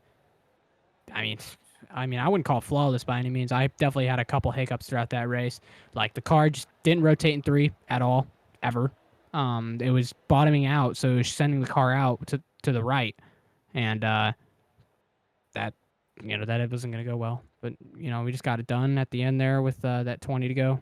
Just trying to stay consistent and do as well as I could. Well, from up here, it looked like a flawless run. As Kevin Harvick would say, your biggest rival took a massive L there on the restart. And got himself in big trouble there. And he just... I don't think that was penalty worthy. I don't. Yeah. It's not necessarily that. It's just, the rules have to be black and white, and based off the way we've written the rule book, it's kind of how it's got to be. It's, I probably wouldn't have penalized it, but, we have to uphold that standard. Yeah, it makes sense. Yeah, and we also have to do for the content, so. Yeah, 100%. It'd be no fun if he just walked off with the win. We got to get some drama in there. Hey, I was right neck and neck with Hogan. I mean, he's a fantastic driver, excellent guy too. But, I was there and we were having a great run together, honestly. I think with 20 to go, it would have been a battle to the finish. And he probably would have duked me out just barely because we were just so good for like the first 20 laps. We were hooked up to each other. We had no problems. We were always bumper to bumper. So, we couldn't get away from each other until like 30, 40 in. And it was like, dang. So it would have just been a race to the finish from there, I feel like. Yeah, 100%. I think that dirty air was really playing a part. Whichever one of you was in front longer really was able to, capitalize, keep those tires a little less worn out, and hold on to that lead and slowly stretch out as that run went on. Yeah, for sure. Yeah, and so looking ahead to, is it next week or is it 2 weeks, Vegas? Next week. Next week. How you feeling about Vegas? Vegas is a very nice racetrack. Very, very challenging, I would say. Especially for the trucks, not so much, but the Xfinity car, I feel like it's gonna have a couple hiccups because just for Cup and Xfinity, Vegas is just challenging because sometimes, especially in the Cup car, you can be flat out through 1 and 2, but you're really having to roll it back in 3 and 4. It's weird. So. Not sure how the Xfinity car drives at Vegas. I think I've only done like 1 race ever at Vegas with the Xfinity car, but I'll get some seat time this week, try out different setups and see which one works the best for me. I mean, I expect to go to Vegas and still do very well because I didn't even expect to do good at Phoenix today because I've never performed well at Phoenix, but, I got put in the right position, right time, right setup, and worked out for me. For sure. Well, great finish tonight, taking the win here at Phoenix for the GOVX 200. Looking ahead to Vegas, sounds like you're pumped for that. Majors Garage guys are definitely come back. I would think pretty pissed off. So look for them to come out hot. Should be a great race. Jacob, Quill, good job tonight, and you have a good rest of your evening. Yeah, will do. Thank you.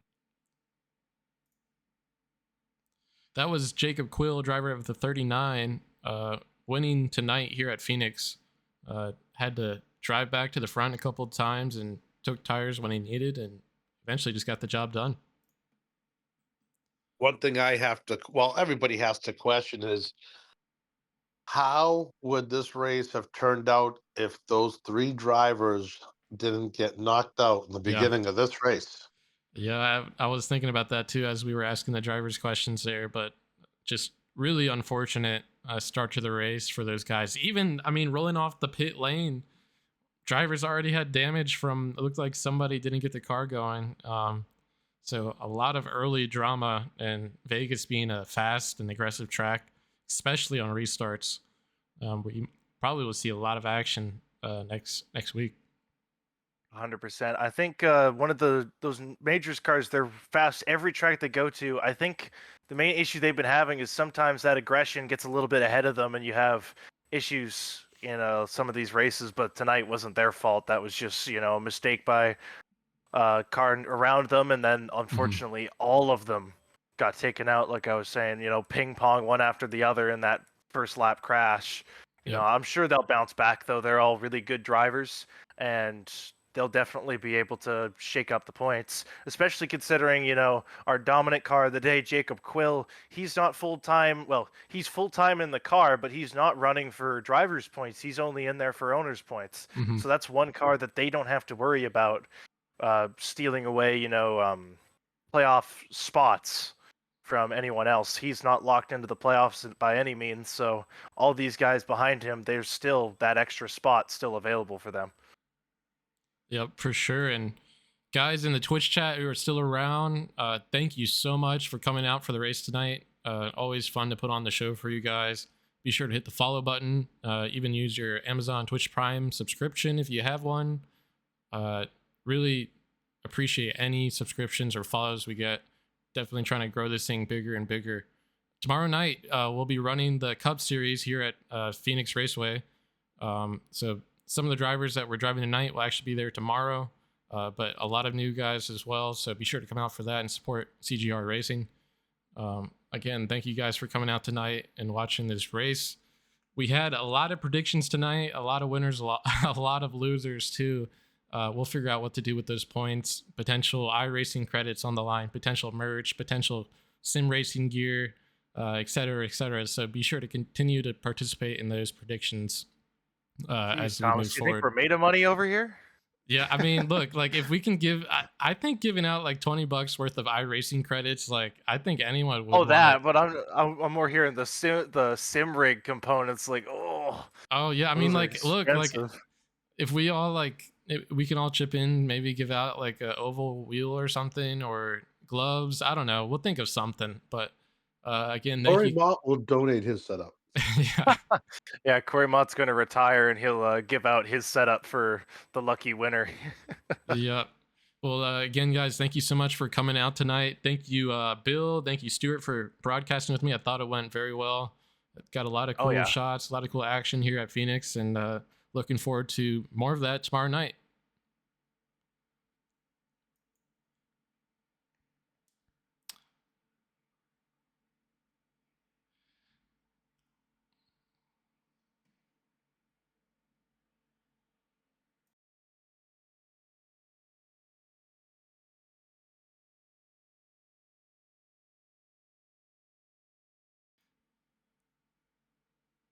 All right. So you guys have a good evening. Thank you so much for coming out.